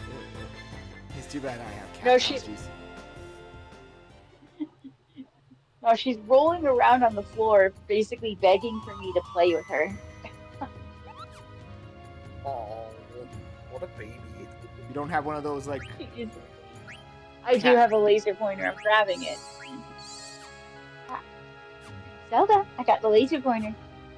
Oh, I was gonna say, like, you don't have that, like, cat toy that apparently can move around on its own and track so it doesn't get stuck in places that I've been seeing commercials of on my phone on YouTube constantly. I'm like, gee, a cat probably would really love that. Too bad I can't have a cat. See, I've seen those, and then I just thought to myself, I think I can get a Roomba for a similar price. I mean, they put a lot of effort likely into making it, which probably makes the price understandable. Oh, no. I'm not saying I doubt the toy is well worth it. I just think it'd be funny to have a cat chase a Roomba. Because it has similar principles of design, but it's probably far less effective. Yeah, My cat but I do seems think more they have a interested point. in- I do think they have a point, though, that a lot of people think cats are low maintenance, and while they are, they will get bored easily if they don't have something to constantly play with or get bored of certain toys. Yeah, cats are low maintenance, but they do have fickle personalities. Like, that toy you just mentioned, I don't think would work for Zelda because she is obsessed with specifically string and laser pointer toys. All the other types of toys she just doesn't mess with. It has to be one of those. Yeah? Yeah, Zelda? Watch Spin? Watch as they make a version of that has a laser pointer on itself to attract cats. How would they do that? I wonder. How would they do that? I legit wonder how would they do that. I mean, they could just put some LED lights on it, really. Just a focused LED light.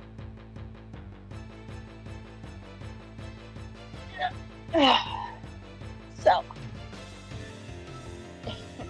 what was that about one more time?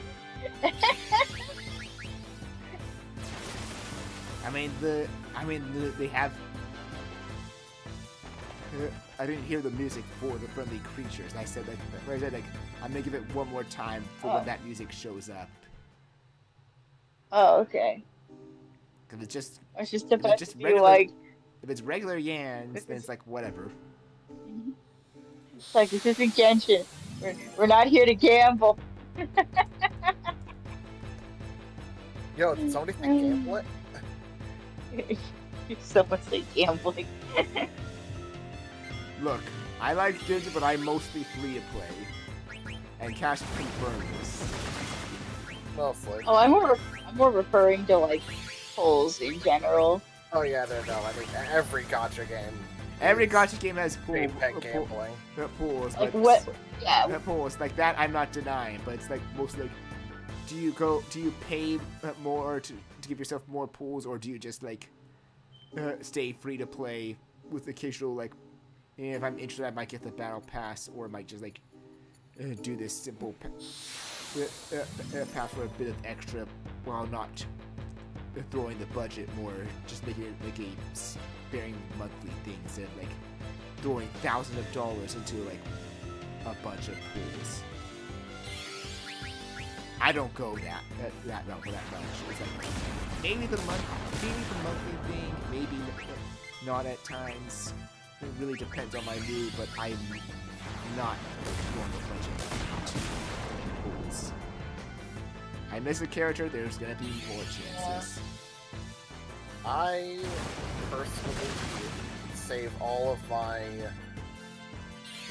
gacha savings for trading cards, because at least then the PNG can actually be worth something. See, I would do that if I actually had any trading cards that I was into nowadays, but I don't. That's valid. There's I dropped. You're either into Pokemon or you're not into trading cards. I dropped Pokemon because I was actually trying to collect all the cards, all the Pokemon cards to make a like Pokedex of the trading cards. And then when they got to like the 300 or 400 mark, I just was like, I'm done. There's too many. Fair. Digimon, Digimon, I really couldn't get much into the trading cards, although I'm curious how the new one is. It looks fun, but I might just play it online. Yu-Gi-Oh! Played it, but then after they introduced XYZs, I'm like, I think I'm done. Synchros were fun. They're fun. The XYZs just feel Xyzs just feel complicated.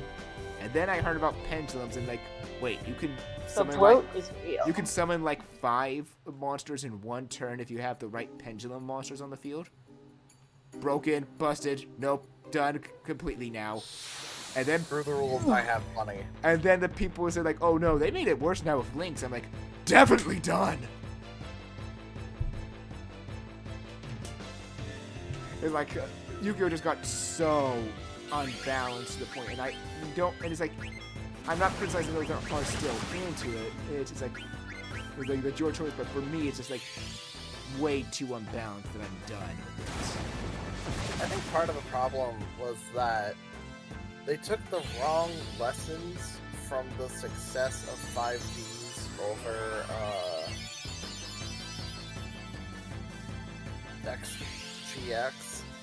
I think that they thought that, yes, the new gimmick is what got people back into Yu-Gi-Oh! When it was really just having a consistently released anime with prettier boys. Like, sure, the card strategies exist and are important for the card game itself, but you don't need a new gimmick every rotation. Especially without a rotation.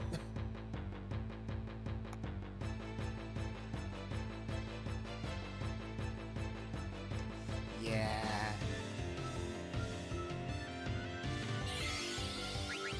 And then of course there was Vanguard that I got into, which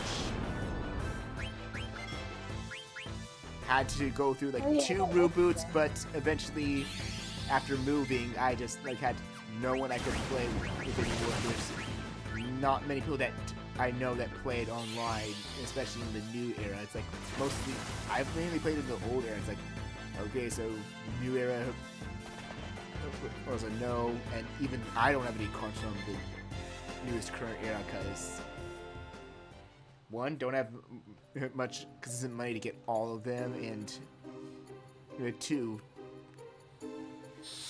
another case of a consistent changing on there. So that's like, this card like feels like my style, and then something new comes out. It's like, okay, this is something I'm more familiar with because I used it before in the past. And it's just like nothing that feels like a set "this is me." I know that happened a lot back in the old days for Vanguard, but like, it at least felt like more evolving and like I had more people to play with, so it's just like lack of people to play with that made me like just like I sadly can't really invest in it anymore.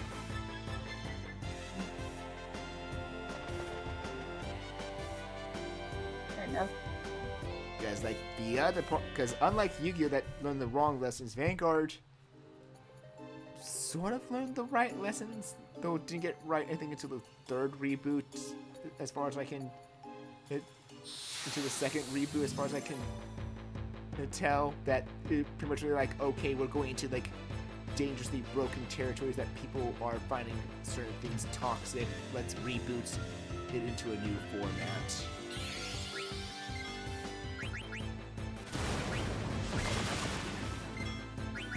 Case in point, from like the very beginning, Dragon Deity of Destruction Easy, that's just like, hey, one time played, call 5 of your bound Xenos Dragons to the field on rearguard circles. Then on my next turn, I'm gonna deal 1 damage for each Xenos Dragon on your field to the opponent. By the way, Xenos Dragons cannot, myself and Xenos Dragons cannot be targeted by skills. Xenos Dragons cannot be attacked. No way to remove them once they're on the field. And considering the max damage you can take in Vanguard is 6, it's practically an instant win that if you can't finish Gizi off your next turn, you're dead. A lot of people don't like that, as you can probably tell. A little bit.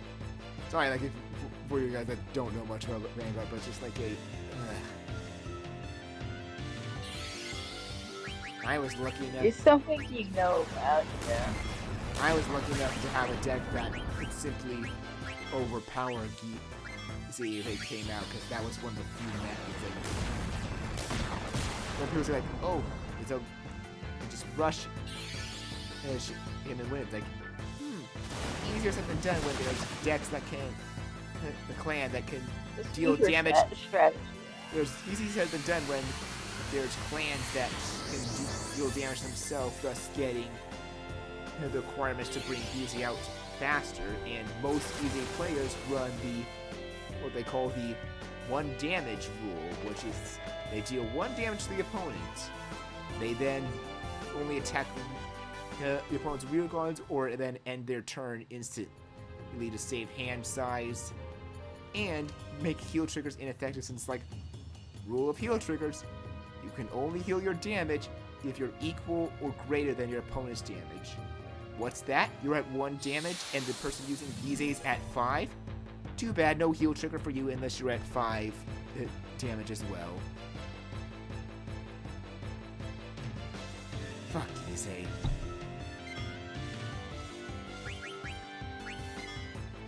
And if anyone says, like, oh, that can't happen that often, can it? I've seen at a shop tournament that happen. And the worst part was the person got their heal trigger on their 4th damage. On their 5th damage, so they were at 4, so it didn't count. Still, because they were at 4 before that damage was placed. It was like they could have lived if that was their last damage that they were taking.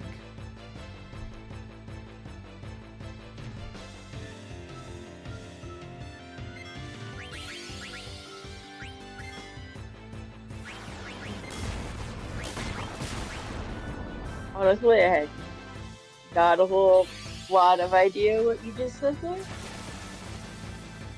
Just basically like it's damage manipulation and making your win easier by making the only method players can have to survive irrelevant. Also, I've shared cat pics.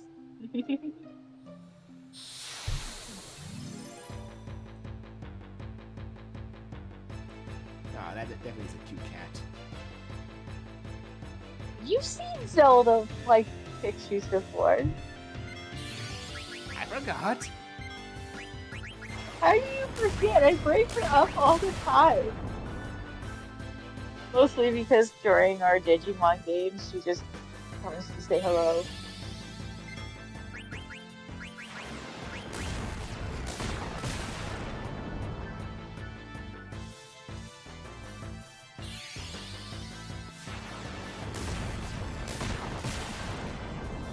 Delta?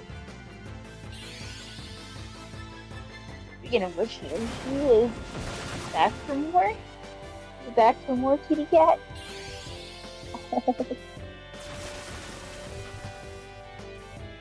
Yeah?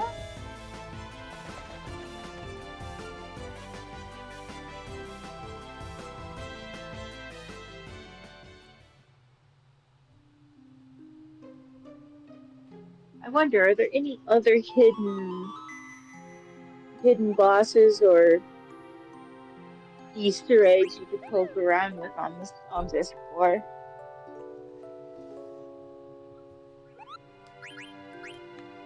Unfortunately, no.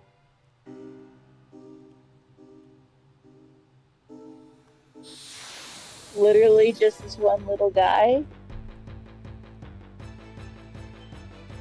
Literally just the one little guy who shows up.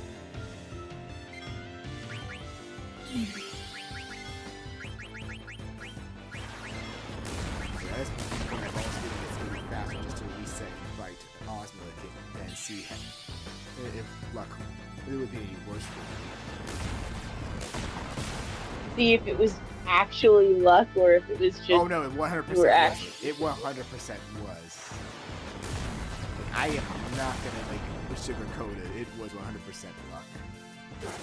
I can't believe I called that. It was a joke. I made a joke, and you actually did it. The power of hype. You just have to will something I into being strong enough. no. Like literally before we started, I was just like, "Watch as you beat it in one go." He fucking does. Right.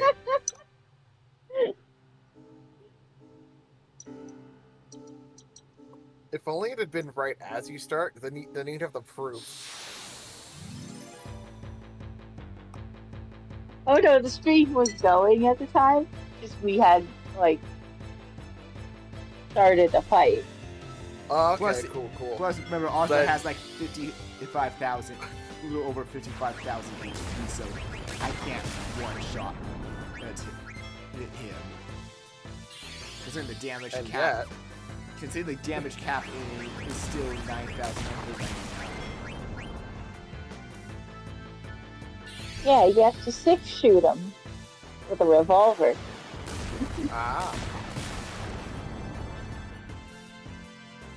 I was about to make an off-color joke that I don't believe Twitch's owner parent company would appreciate. Yeah, I don't want my channel to get banned. I'm just gonna leave it at mentioning that. Mentioning that.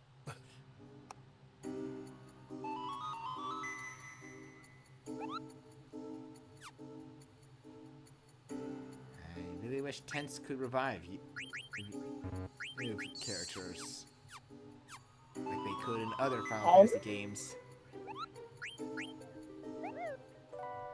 oh, it's just basically the option of just sleep it off, you'll be fine. Because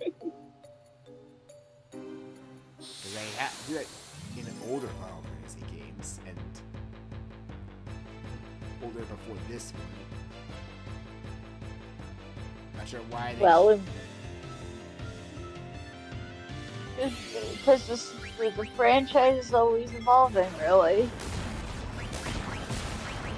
A lot of the same motifs, but it is really kind of impressive how all the Final Fantasy games feel unique despite having legitimately some of the same monsters and same characters. Just they're always different somehow.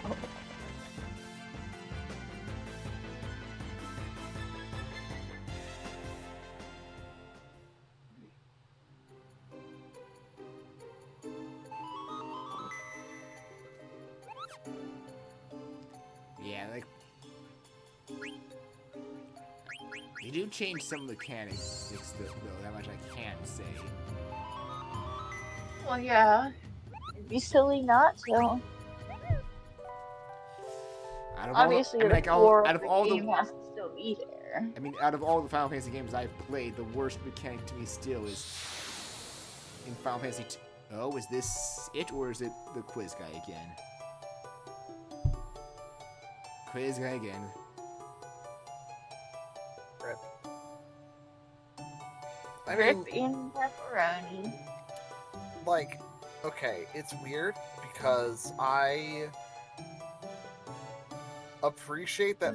I can appreciate that Final Fantasy has a lot of variety of gameplay, and also wish that more games would just sort of stick to what works. Like franchises, moreover, that feel the need to force innovation where it really isn't necessary.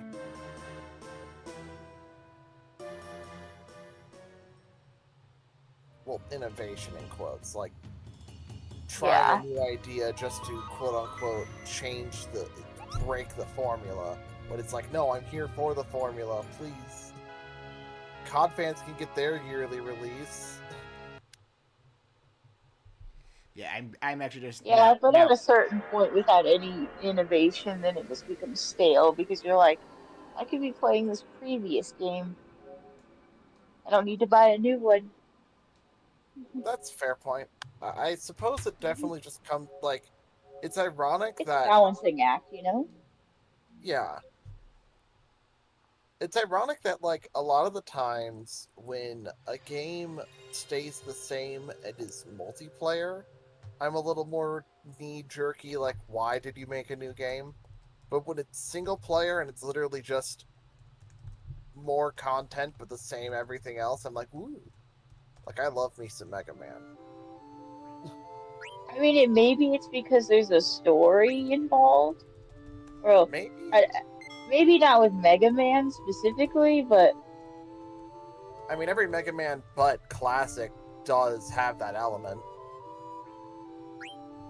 yeah, for like RPGs and stuff, it's always yeah, you can have the same RPG or even the same shooter, but you'll have a new story, and that's what will draw people in. It's the promise of new story. True, true. Yeah, I do feel like there is some merit to like sticking to a certain formula sometimes. Like some games can pull off different things, the Hmm. things some can't. I know for a fact that like Digimon has struggled with that for a lot of their games, and only now seems to be getting a foot on something consistently by having Digimon World be the monster raising one, while Digimon Stories the typical turn-based RPG style.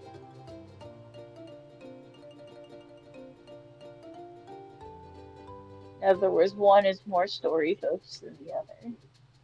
Is the annoying monster raising, where you gotta Mm. feed your Digimon properly, you gotta make sure they're using the bathroom properly.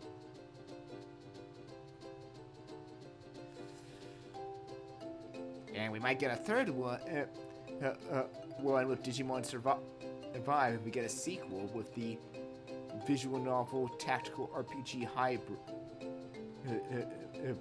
gameplay.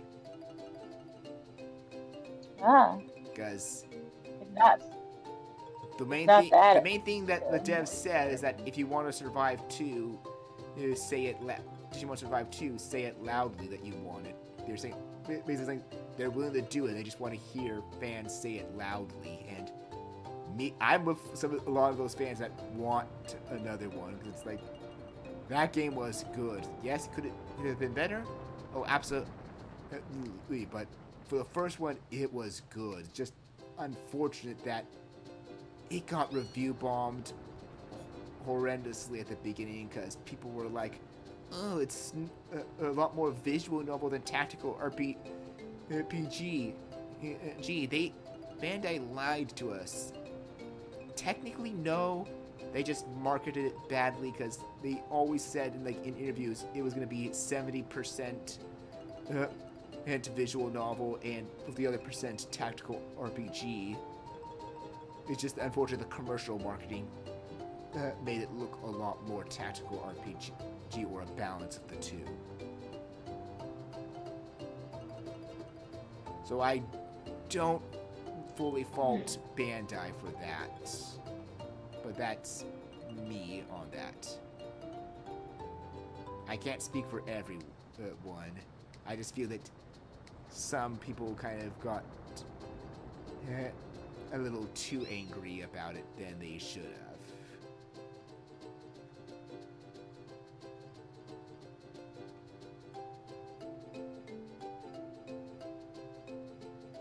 If that makes any sense, at least. I know Cash, you still need to play Digimon Survive. I think Yeah. you said.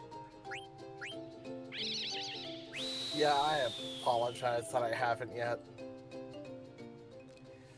It's it's one of those like part of it is I don't think I have access to it yet, and so it's like I have a lot of other things to get through before I tell myself to buy another RPG.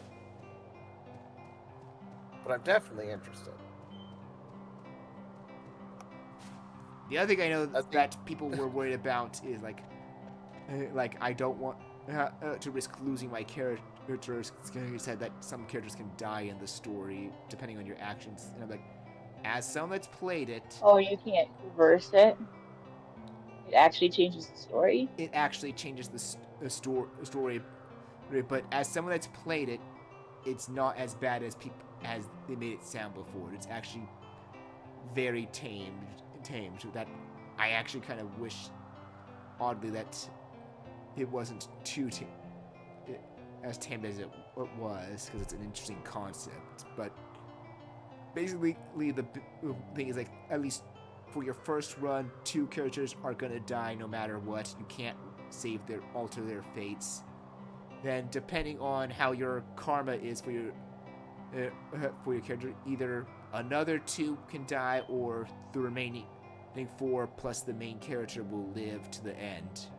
And then on a new game plus route, you can get the chance to save the 2 that's fates were sealed on a first run. Which I wish you could have done earlier, but that's also only for one of them, because one of the 2 that you had the option to save, I just felt meh when you could save him on his growth. And I'm sorry if it sounds mean, but when I was like seeing that he was about to, I was like, he had it coming. I'm sorry if that sounds dark. He had it coming. If you'd have been there, if you'd have seen it, surely you would have done the same.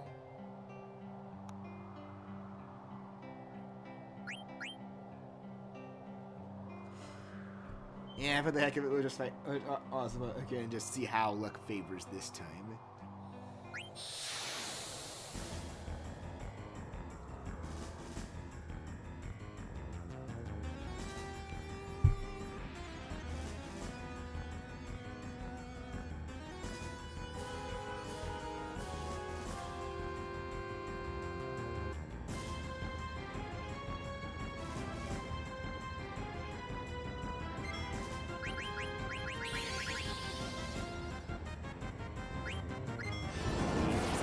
Start with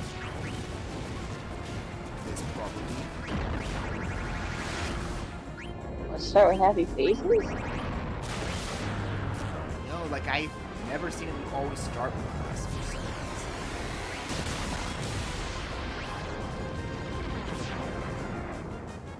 The only definition of slow.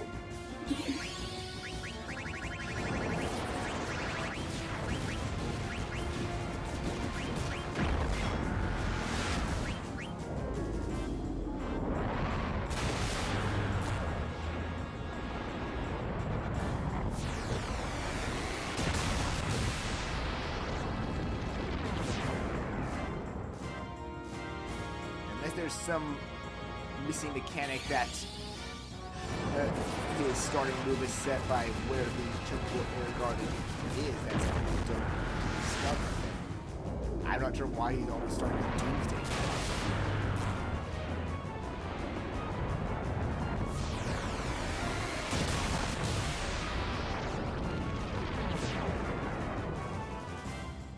But I also very much doubt that's the case.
I know you have a lot more than you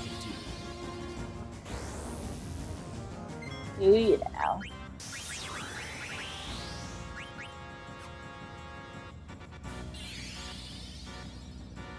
Oh, yep. There's something he could do. Oh, Boogie. yeah, he just did mini. That dealt quite a lot of damage.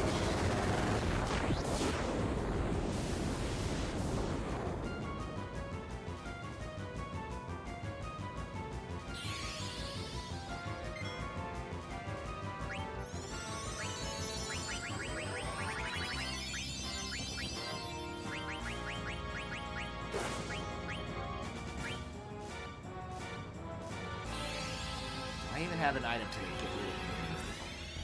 Question now.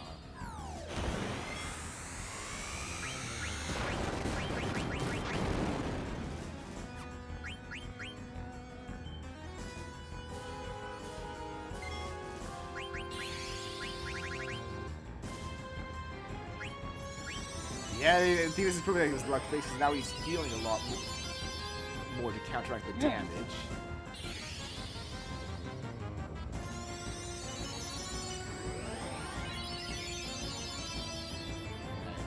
I just don't know if I have a method to.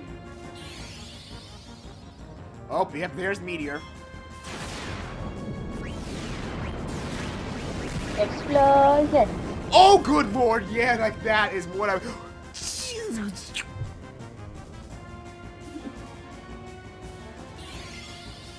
Surprised I didn't have one first go. Yeah, that was what I was more expecting from him than the first go.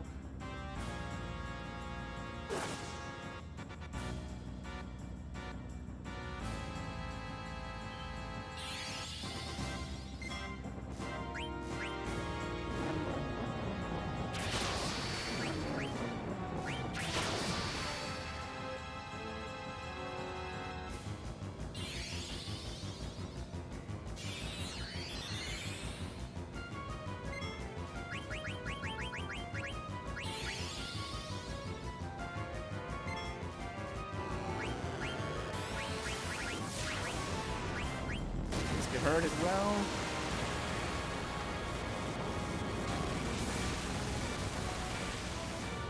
I missed Dagger, that's good though.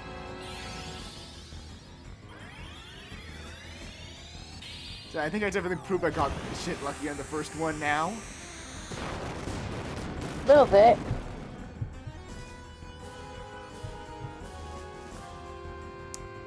Yeah, like that one went longer and it was actually more of a struggle.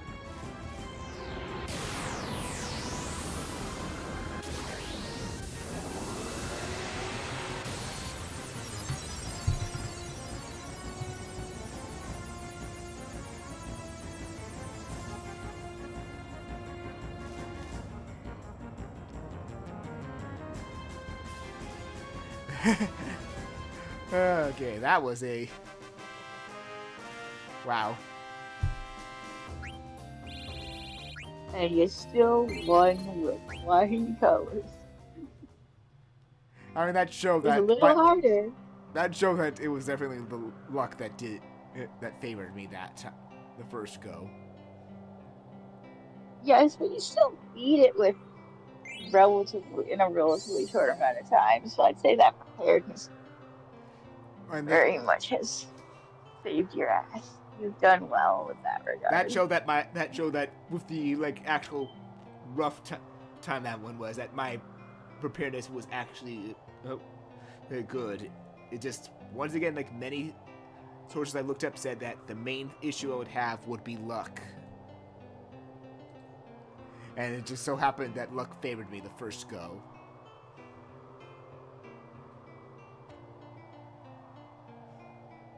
Right. So, we had like at least like 2 fights on him just to like see if luck was really the factor. That actually concludes in a way like this 12-year-old let's play with the final bonus part that I need to get out. Yeah, like No voice acting required. It's kind of Plus, like that voice that I made was god awful anyway. It surprises me like of how this was 12 years in the making. It came like 12 years ago. This is the culmination of years of effort. Well, like to be admitted. Yes, when most of them it was abandoned. I Well, mean, you effectively had it technically concluded before. It's just a Just now really you're like, late victory lap. yeah, most it's of this just was a because really late victory lap. this was mostly because I was just lazy and busy and focused on other things to get back to this, and also the point that it's like I'm not sure if I want to pull up my PS2 again yet, and then this year so happened to be the 25th anniversary of Final Fantasy IX, and so I went, fuck it, let's finish this for the Let's do anniversary. it. And you definitely finished. That I might not I might not pull this game up, at least on PS1. If I ever got it again, it would be on a more modern. If I wanted to play it again, it would probably be on a more modern hardware, or if the presumably rumored remake gets announced. You know, it'd be cool for 9 to get a remake. However, they haven't even finished 7's remake, and I'm just like, oh god, please don't ruin my baby. Wait, I thought Seven's remake was already out a while ago. It's a 3-parter. Oh. It's very Huh. weird, it's very messy, and it's only a remake in name. Well, no, that's also wrong.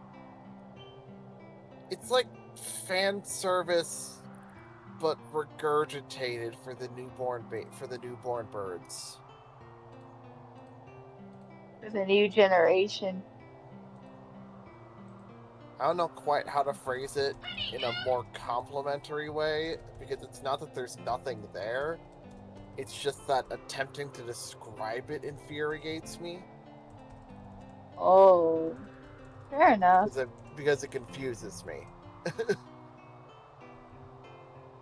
On one hand, you want to like it. On the other hand, it's just like, what are they doing? Exactly. So I'm like, you know, it'd be nice if 9 could just get like a nice linear remake. I would love to see HD graphic fantasy towns. Some of these weird creature designs would go hard. Like Yeah, I maybe some cleanup with the like a little polish on some of the old mechanics, but still, keep them there. Yeah. I feel like that they can still fit like the entire story on that was 4 discs before into one for a remake. Not sure why they were going a 3-parter for a 7, other than probably like trying to mimic of how it was 3 discs before. I mean, that and it prints money. Because the only reason that I can say that it was that 7, 8, and 9 were multiple discs was before because of hardware limitations. It's a big game, yes, but they need game, yes, but nowadays hardware can handle all of that in one disc. Like, part of the defensible part of 7's splitting it up is that it does genuinely give them more room to explore certain plot beats. Like, Question the is, first have they part done of the that? disc. Kinda. I did like how the first part's focus on Midgar made the impact of District 7 getting destroyed more tangible. It didn't just feel like, oh no, we can't go back to the starting town. It's like, oh, this was a place. There were, and so it's like, there's a good amount of that going on. I don't know if it's quite enough to justify the split, but it's definitely Right. an intriguing it's an intriguing decision they could lean into, and I haven't played the second part yet, so I don't know how well that one explores the golden saucer stuff that it seems to be mostly focused on. From what I know, I've not played it, and I've chose not to touch the Final. I've chosen not to touch the Final Fantasy VII remake until. I know, Mom. I'm gonna end soon. So like, are we gonna get? I'll just have to have one of yours. Sorry, like, was getting into slight interruption, but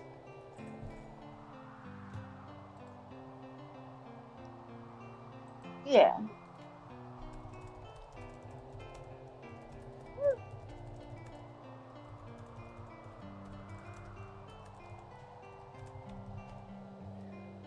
But yeah, like, so I was like, I'm chosen not to touch the Final Fantasy VII remake until all the parts are out, because I want to just get all of them at once and just play through it consistently without waiting. That's just my stance. That's fair enough. And No, that's very fair. And it also helps with me because I've hit a point after like finishing playing Final Fantasy IX. And I'm saying this like because this to discuss a bit more of the LP before I possibly like either just end off or fight Ozma again for a third time as a lol, because I'm moderately liking the fight despite how RNG heavy it is. Like, this is as someone that usually hates when bosses are a lot more RNG focused, I'm like, oddly this one's done well, but it might just be because it's turn-based versus action RNG when I can't determine what moves they're gonna use easily, along with them having practically no tells. Probably helps that you've torn it apart twice now. Well, Lukash can also confirm, like, with like the action RPG, like you might not understand this, but Cash, you can tell in comparison to Mysterious Figure in Birth by Sleep versus Yozora, which one I like more, despite them both being RNG, because which one has actual tells? Yeah, the problem is that it feels like every step is RNG versus, yeah, you failed the RNG check on Yozora, get wrecked. Versus, yeah, you failed the RNG check on stepping forward. Get wrecked. I mean, like, again, Yozora has tells and Mysterious Figure in Birth by Sleep does not. No.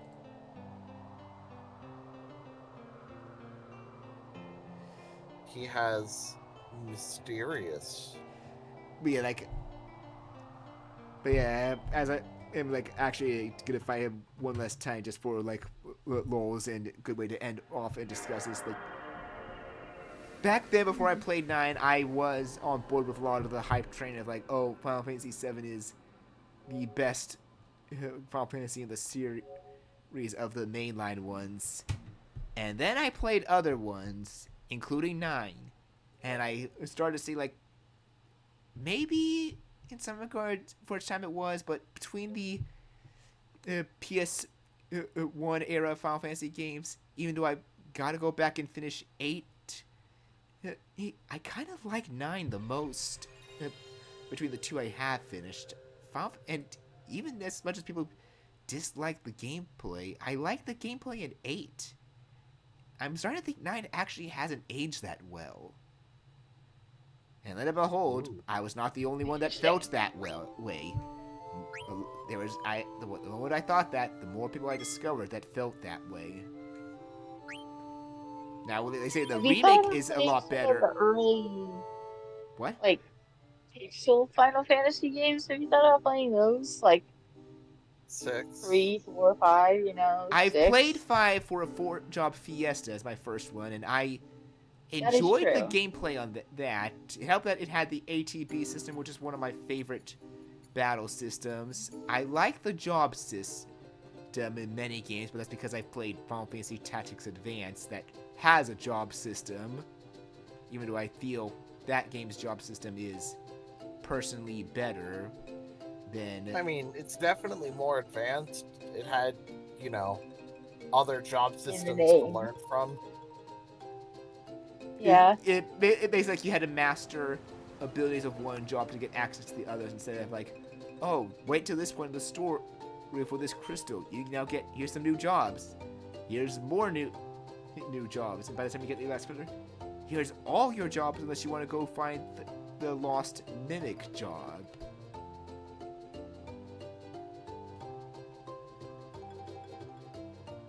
Like, this is gonna sound weird, but I genuinely do prefer when a job system builds up on characters' learned skills. It makes it feel like the progression is No, I agree. I agree. It's more like player-oriented. like some people It can makes say sense because it's like what you do and use affects realistically what kind of jobs you have. like However, in a weird way, I think that my favorite job system is in Dokapon Kingdom. okay. Of course. Because it does, because it has that. It has the, oh, you need this such and such skill in order to do this job. But then it has a couple of instances of like, and you also need to find this random piece of paper from a dungeon in order to actually unlock knowledge of the job. And so it keeps that mystique that, you know, oh man, I could run into a random new job anywhere. And so I think that, like, maybe Dokapon wasn't the best fit for that system because competitive party game doesn't give much room for side questing. But I think that Right. a game could take cues from that and be really good about it.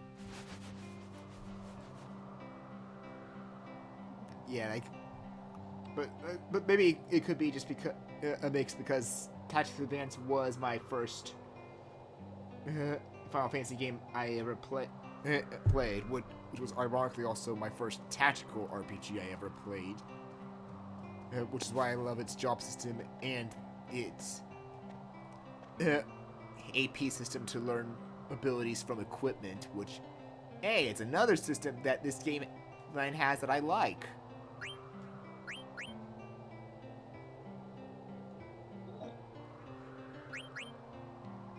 It's like for Tactics Advanced, like example, like if you get 2 action abilities for the Soldier class, you then gain access to Paladin and Fighter job, which is like Paladin's like more defensive, while Fighter's a lot more offensive. So Soldier's like the weaker in between, and it makes sense in a way.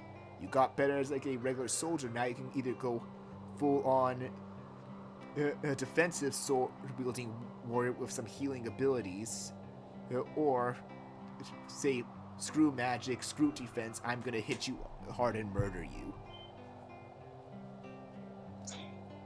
Brutal. And ironically, when usually with the main character, when I do nowadays, I go a mix of both of those. It's like I'm getting abilities from both and making a tanking King Bulldozer of this main character. Yeehaw! Because I'm gonna survive and I'm gonna rush you.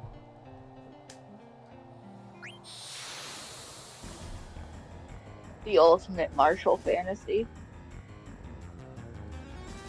Who needs this fancy spell? I have a sword and lots of armor. But yeah, like I need to get back to 6, but because I have the now defunct version on Steam, I'm now debating on just like buying the Pixel remaster because a lot of people are saying that one's better, and I'm like, oh dear. Sorry, like, he started with reading this time.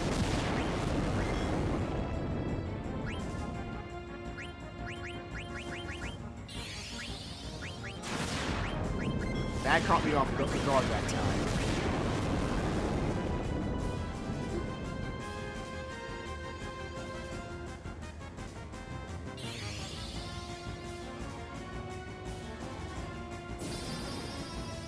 But yeah, like, that's my thing for this. I've yet to play 4, but if I was going to play it, I'll get the Pixel remaster. I've not touched 3. I've tried 12, not my thing. I need to get back to 13 as well. But basically, like, you won't like it. Don't get back to it. I'm like, I want it. I kind of like the beginning. Like, you haven't gotten past the hallway simulator. I'm like, okay, but I'm still enjoying what I played of it so far. That might just be because I have no issues if the game is linear. I kind of want to play. Like I was let me for a second. I have no issues to it. The game is linear to a degree. Because I'll feel if something is like if it's linear and feels way too easy of a game, then maybe I'll have issues. But if it's like something like I feel could still challenge me or make me like have fun instead of like feel like this is too boring, this is too easy, I'm getting bored of playing. It's not about linearity. It's not about like you want to. You don't find a straight path, basically. Yes, and also to clarify, Keeping it simple. yeah, and one of the things like, because some people are like, oh, so you don't like Kirby? Kirby is like one of the rare exceptions. Like, yes, it's very easy. Yes, it's very linear. But Kirby's one of those games that's like, I play it to chill and still have fun, despite having things that normally I get bored of playing. It's one of those You're very there rare to shut your exceptions. brain off and just go. If I like, sorry, tiny random Kirby rant. Everybody always clowns on Epic Yarn because it's like, oh, well, you can't die, so the game has no challenge. And it's like, if you really care about showing off that you're better at Kirby than someone else, Kirby's Epic Yarn than someone else, they give you medals to go for. There are things to do in Kirby games that aren't just beating it.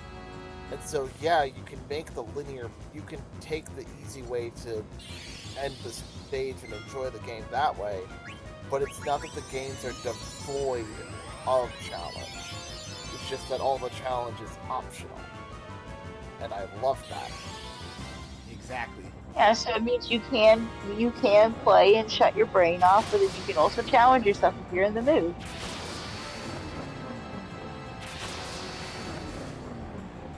It does wonders for replayability.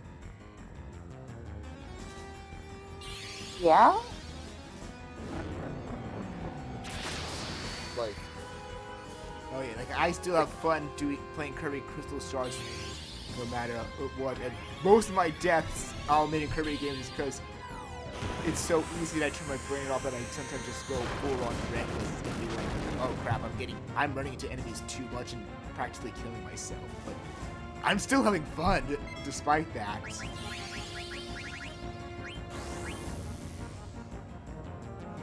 You guys like what you know what I mean. Like sometimes when your brain shows stuff, you realize, oh wait a second, I'm being a little too reckless. oh yeah, that's 100% how I play Battle Royales. It's like, oh, that was stupid, but I'm still having fun. Having a good time, having a good time. I'm here for a good time, no long time. Obviously, when I play classic, don't go back to it as much because it's definitely the older stuff then.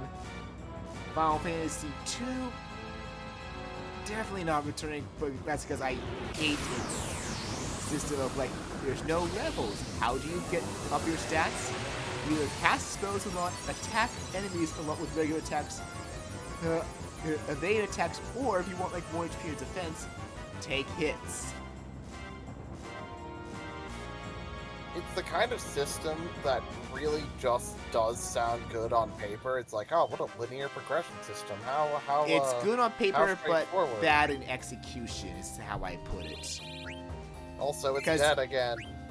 Because Final Fantasy 2 was the only time that I've had to, right literally before I beat the game, restart the game twice because I got walled on a boss or walled in an area. Oh.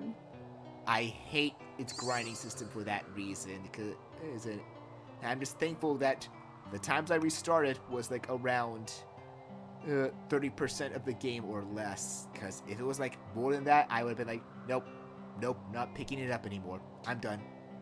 It's remaining unbeaten. Yeah, yikes. Also, wow. Yeah, like I think that. Not only did you beat, not only did you beat the super boss today, you beat it 3 times. And the first one, I almost could have like lost. Like he KO'd 2 of my guys with just 1 meteor. Keep in mind. Mhm. I was just fortunate that the 2 that lived were the 2 that had reviving spells. Like that was like a mix of bad luck and good luck. So we had 3 cases. One that I was like stupid lucky and beat him no problem. One that started off similarly but then was like going, oh shit, this is becoming a problem. And the other one that was probably an in-between. You got the funny clip moment, the one that would have fit more in the standards of the original Let's Play, and the we're still back moment. Don't remind me of the original one because it just reminded me of like one time I was actually like raging in there because that one was my fault probably because Red Dragons had Twister for their attack. Twister cuts is wind damage and deals half of your character's max HP as damage, or just cuts their health in half. Ouch. So I had no way to negate it, and was just getting creamed a lot and was struggling on there. And keep in mind, for folks, this was like around the era when I was thinking like, I need to grind to prepare a lot. I need to grind to prepare a lot more when I do the Let's Play so that I can get through reasonably without getting walled too much.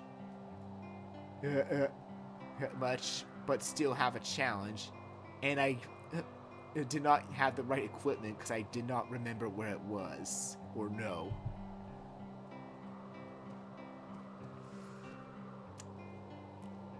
Yeah, that's pretty much like why nowadays I now try to get into every equipment I can and just explore a bit. It's like, if people like, it's why like when I was doing Final Bit Fantasy of a loot 5, goblin. Final Fantasy 5 4-drop Fiesta, and people would like to see me wander around. It's like, I know I can continue, but I want to explore and see what I can get. I want to see what's around here at least to see if there's anything useful for me. As I said, loot goblin.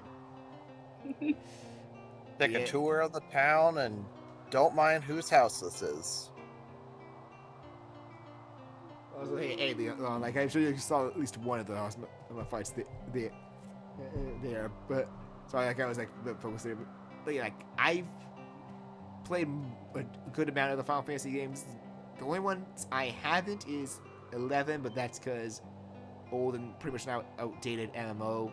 14, which I have my reasons for not playing it with being an MMO, but I'm gonna see if I can get past that. I'm not guaranteeing I'm gonna play it anytime soon, but maybe some time next year at least. I'm making it a goal, a personal private goal with finishing this super boss of seeing if I can push past I would rather just reach the end of a game to actually try 14 and see if I like it with just the free trial, the free content and stuff, not paying for any of the expansions.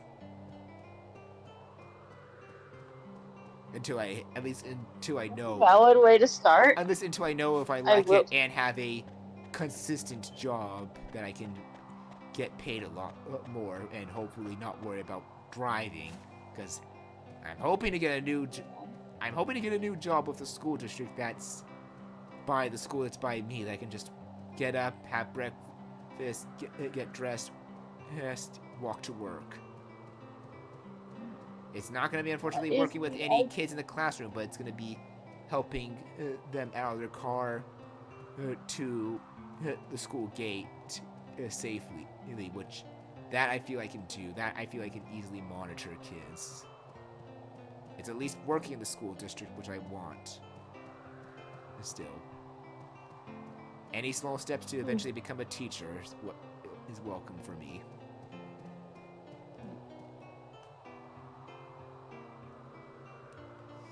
Yeah, like 15 not played, but and 16 have not played. Those are the only two, along with 3, that I've not played of the main line.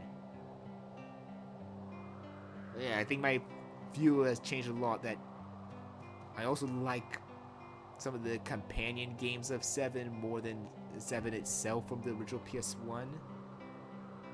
Which is why I like Crisis Core and Dirge of Cerberus a lot, despite some saying Dirge of Cerberus is bad, but it apparently being not a hot take for people that say, hot take, Dirge of Cerberus is actually a good game, and it'd be like, that's actually not a hot take at all. I've heard pretty positive things about 15. Don't know anything about 16. I have heard that Final Fantasy 15 is a good game if you like staring at pretty boys doing pretty boy things. Isn't that? And I have heard that 16 is part of the copium circle of PS5 owners justifying their console. So it has to at least be decent. Oof. Well, no, unless you try, I suppose. But yeah, that was a stream. That was a stream. It's 3 for 3. That boss is not coming back. He's not coming back if I save, but I might not. Well, no. Man's retired. Or them's retired. You tore them a new asshole. Yeah, giant spheres typically aren't supposed to have those kinds of cavities, but you gave it one. But yeah, like 1, 3. You gave it 3. It's a bowling ball now. Yeah!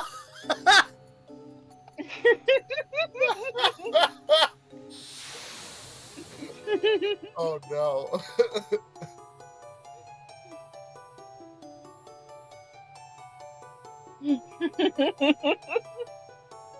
Ozma the bowling ball. well, you are gonna be an ironic test there, because I at least thought like the best way to end this off as well is to show like what's the new summon you get for a dagger for being that guy. Oh. So sorry that you're gonna be the guinea pig in this.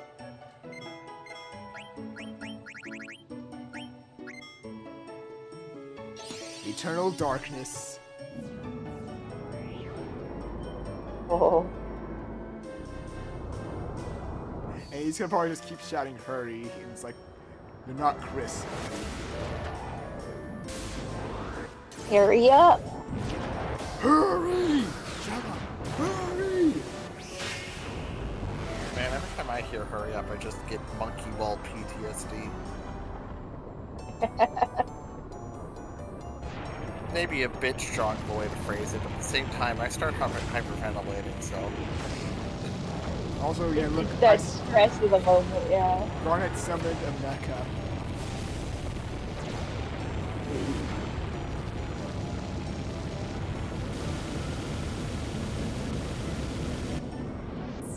Bitches love mecha.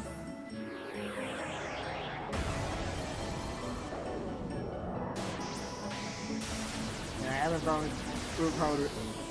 any girl that does it right. Except that, yeah. Hilarious. Okay, you want to know a terrifyingly related sentence? What? Some young kid I was babysitting, some young gaggle of kids, of all genders, were all Uh-huh. enjoying and enamored by Skibbity Toilet. Oh, no, no. So young girls can like explosions too. That's at least a positive to be taken from all this.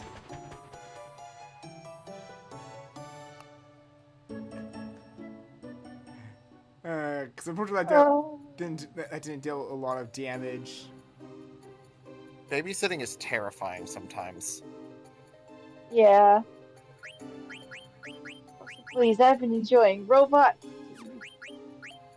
stuff since I was like 5. They didn't do a lot Space of and damage. robot. Yeah, though, unfortunately, like, actually, unless I want to go fight the final boss on this disc, which I'm not, like, people will not get much of a chance to try out Dagger's new summon, which that's her most powerful summon. Alright. Besides, your mom had something that Oh, y'all needed to do, so. she was more so saying.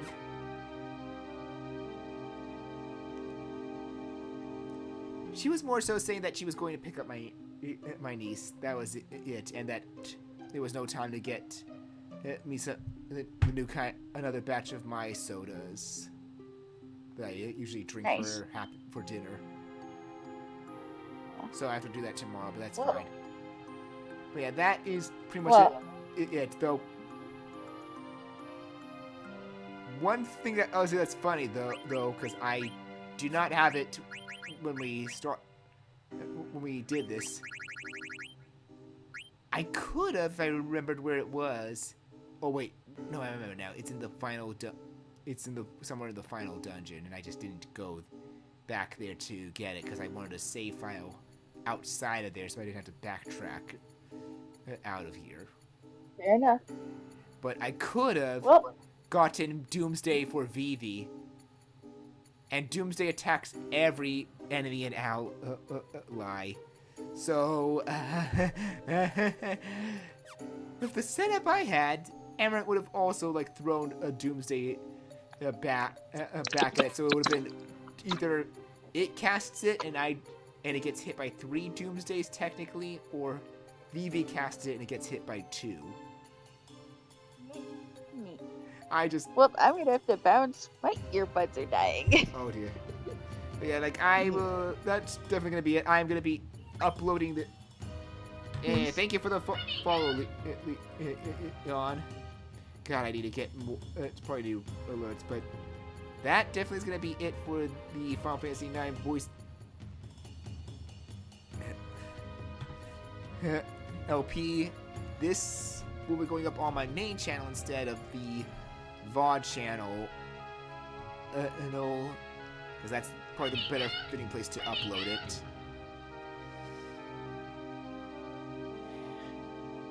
And now let's see. Do I have a raid target? It's possibly.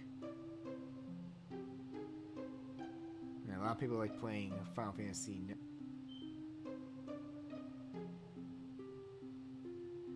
Nine, and then there's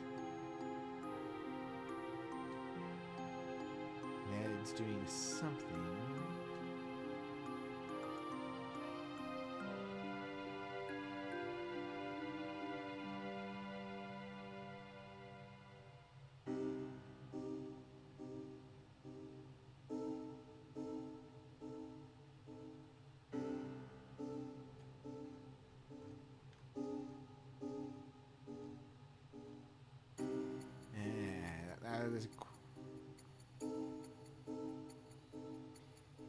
Now there's a question. Do I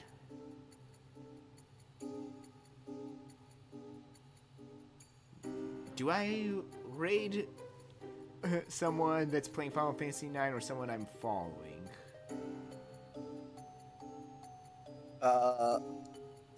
I say if the person you're following that happens to be live is someone who's already pretty well known, follow some random schmuck playing Final Fantasy IX, it'll be funny.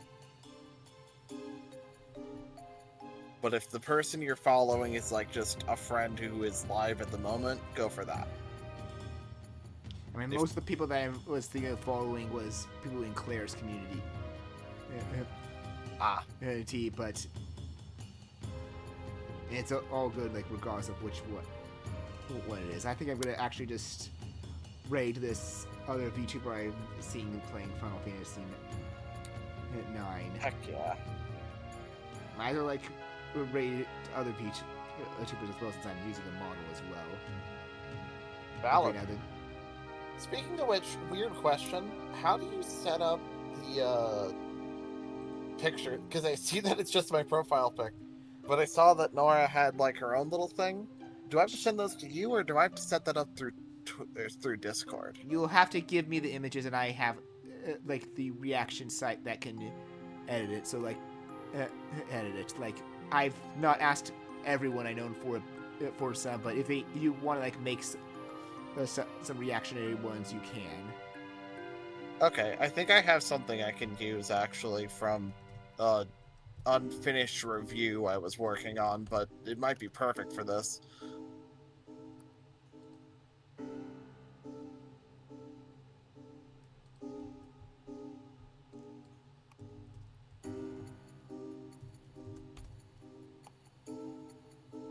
If I can find it.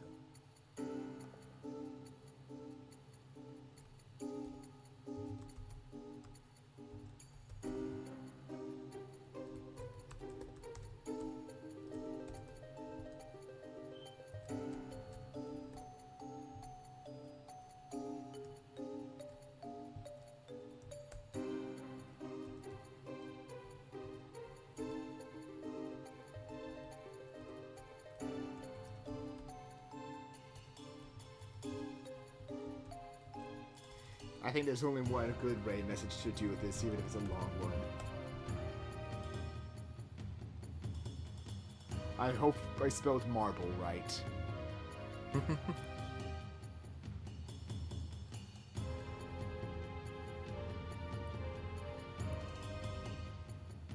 And like getting the raid ready. This is definitely a good end. Like to this, it'll be a different good closing chapter.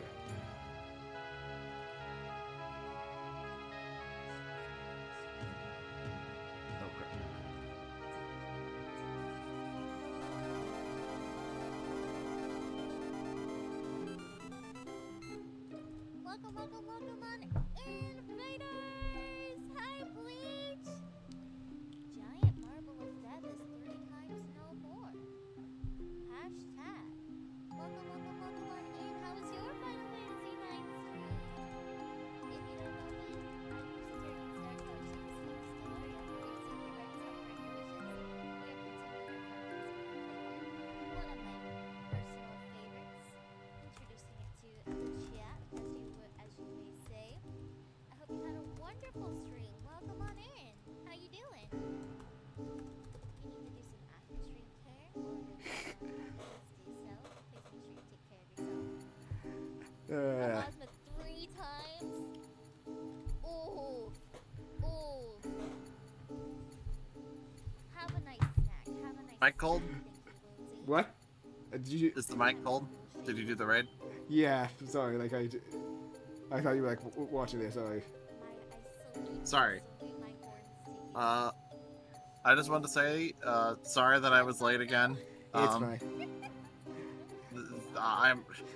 I'm actually, like, I apologize that I was late. I maybe should have told you, but the good news is job finally happening. So, Nice, man. Nice. That's great to hear, dude. Sorry. But anyway, like, yeah, like things are like scheduled for the week since I posted that late. Thursday, I'm gonna be like doing an actual early afternoon finish of Batman Arkham City, and Sunday I'm gonna get back to Digimon Story Cyber Sleuth Hacker's Memory. After that, I'm not sure how next week's gonna go, other than it'd be the last consistent week for right now, because work will be starting again next on the 20th of this month. So I might either have to readjust streams schedule or limit to only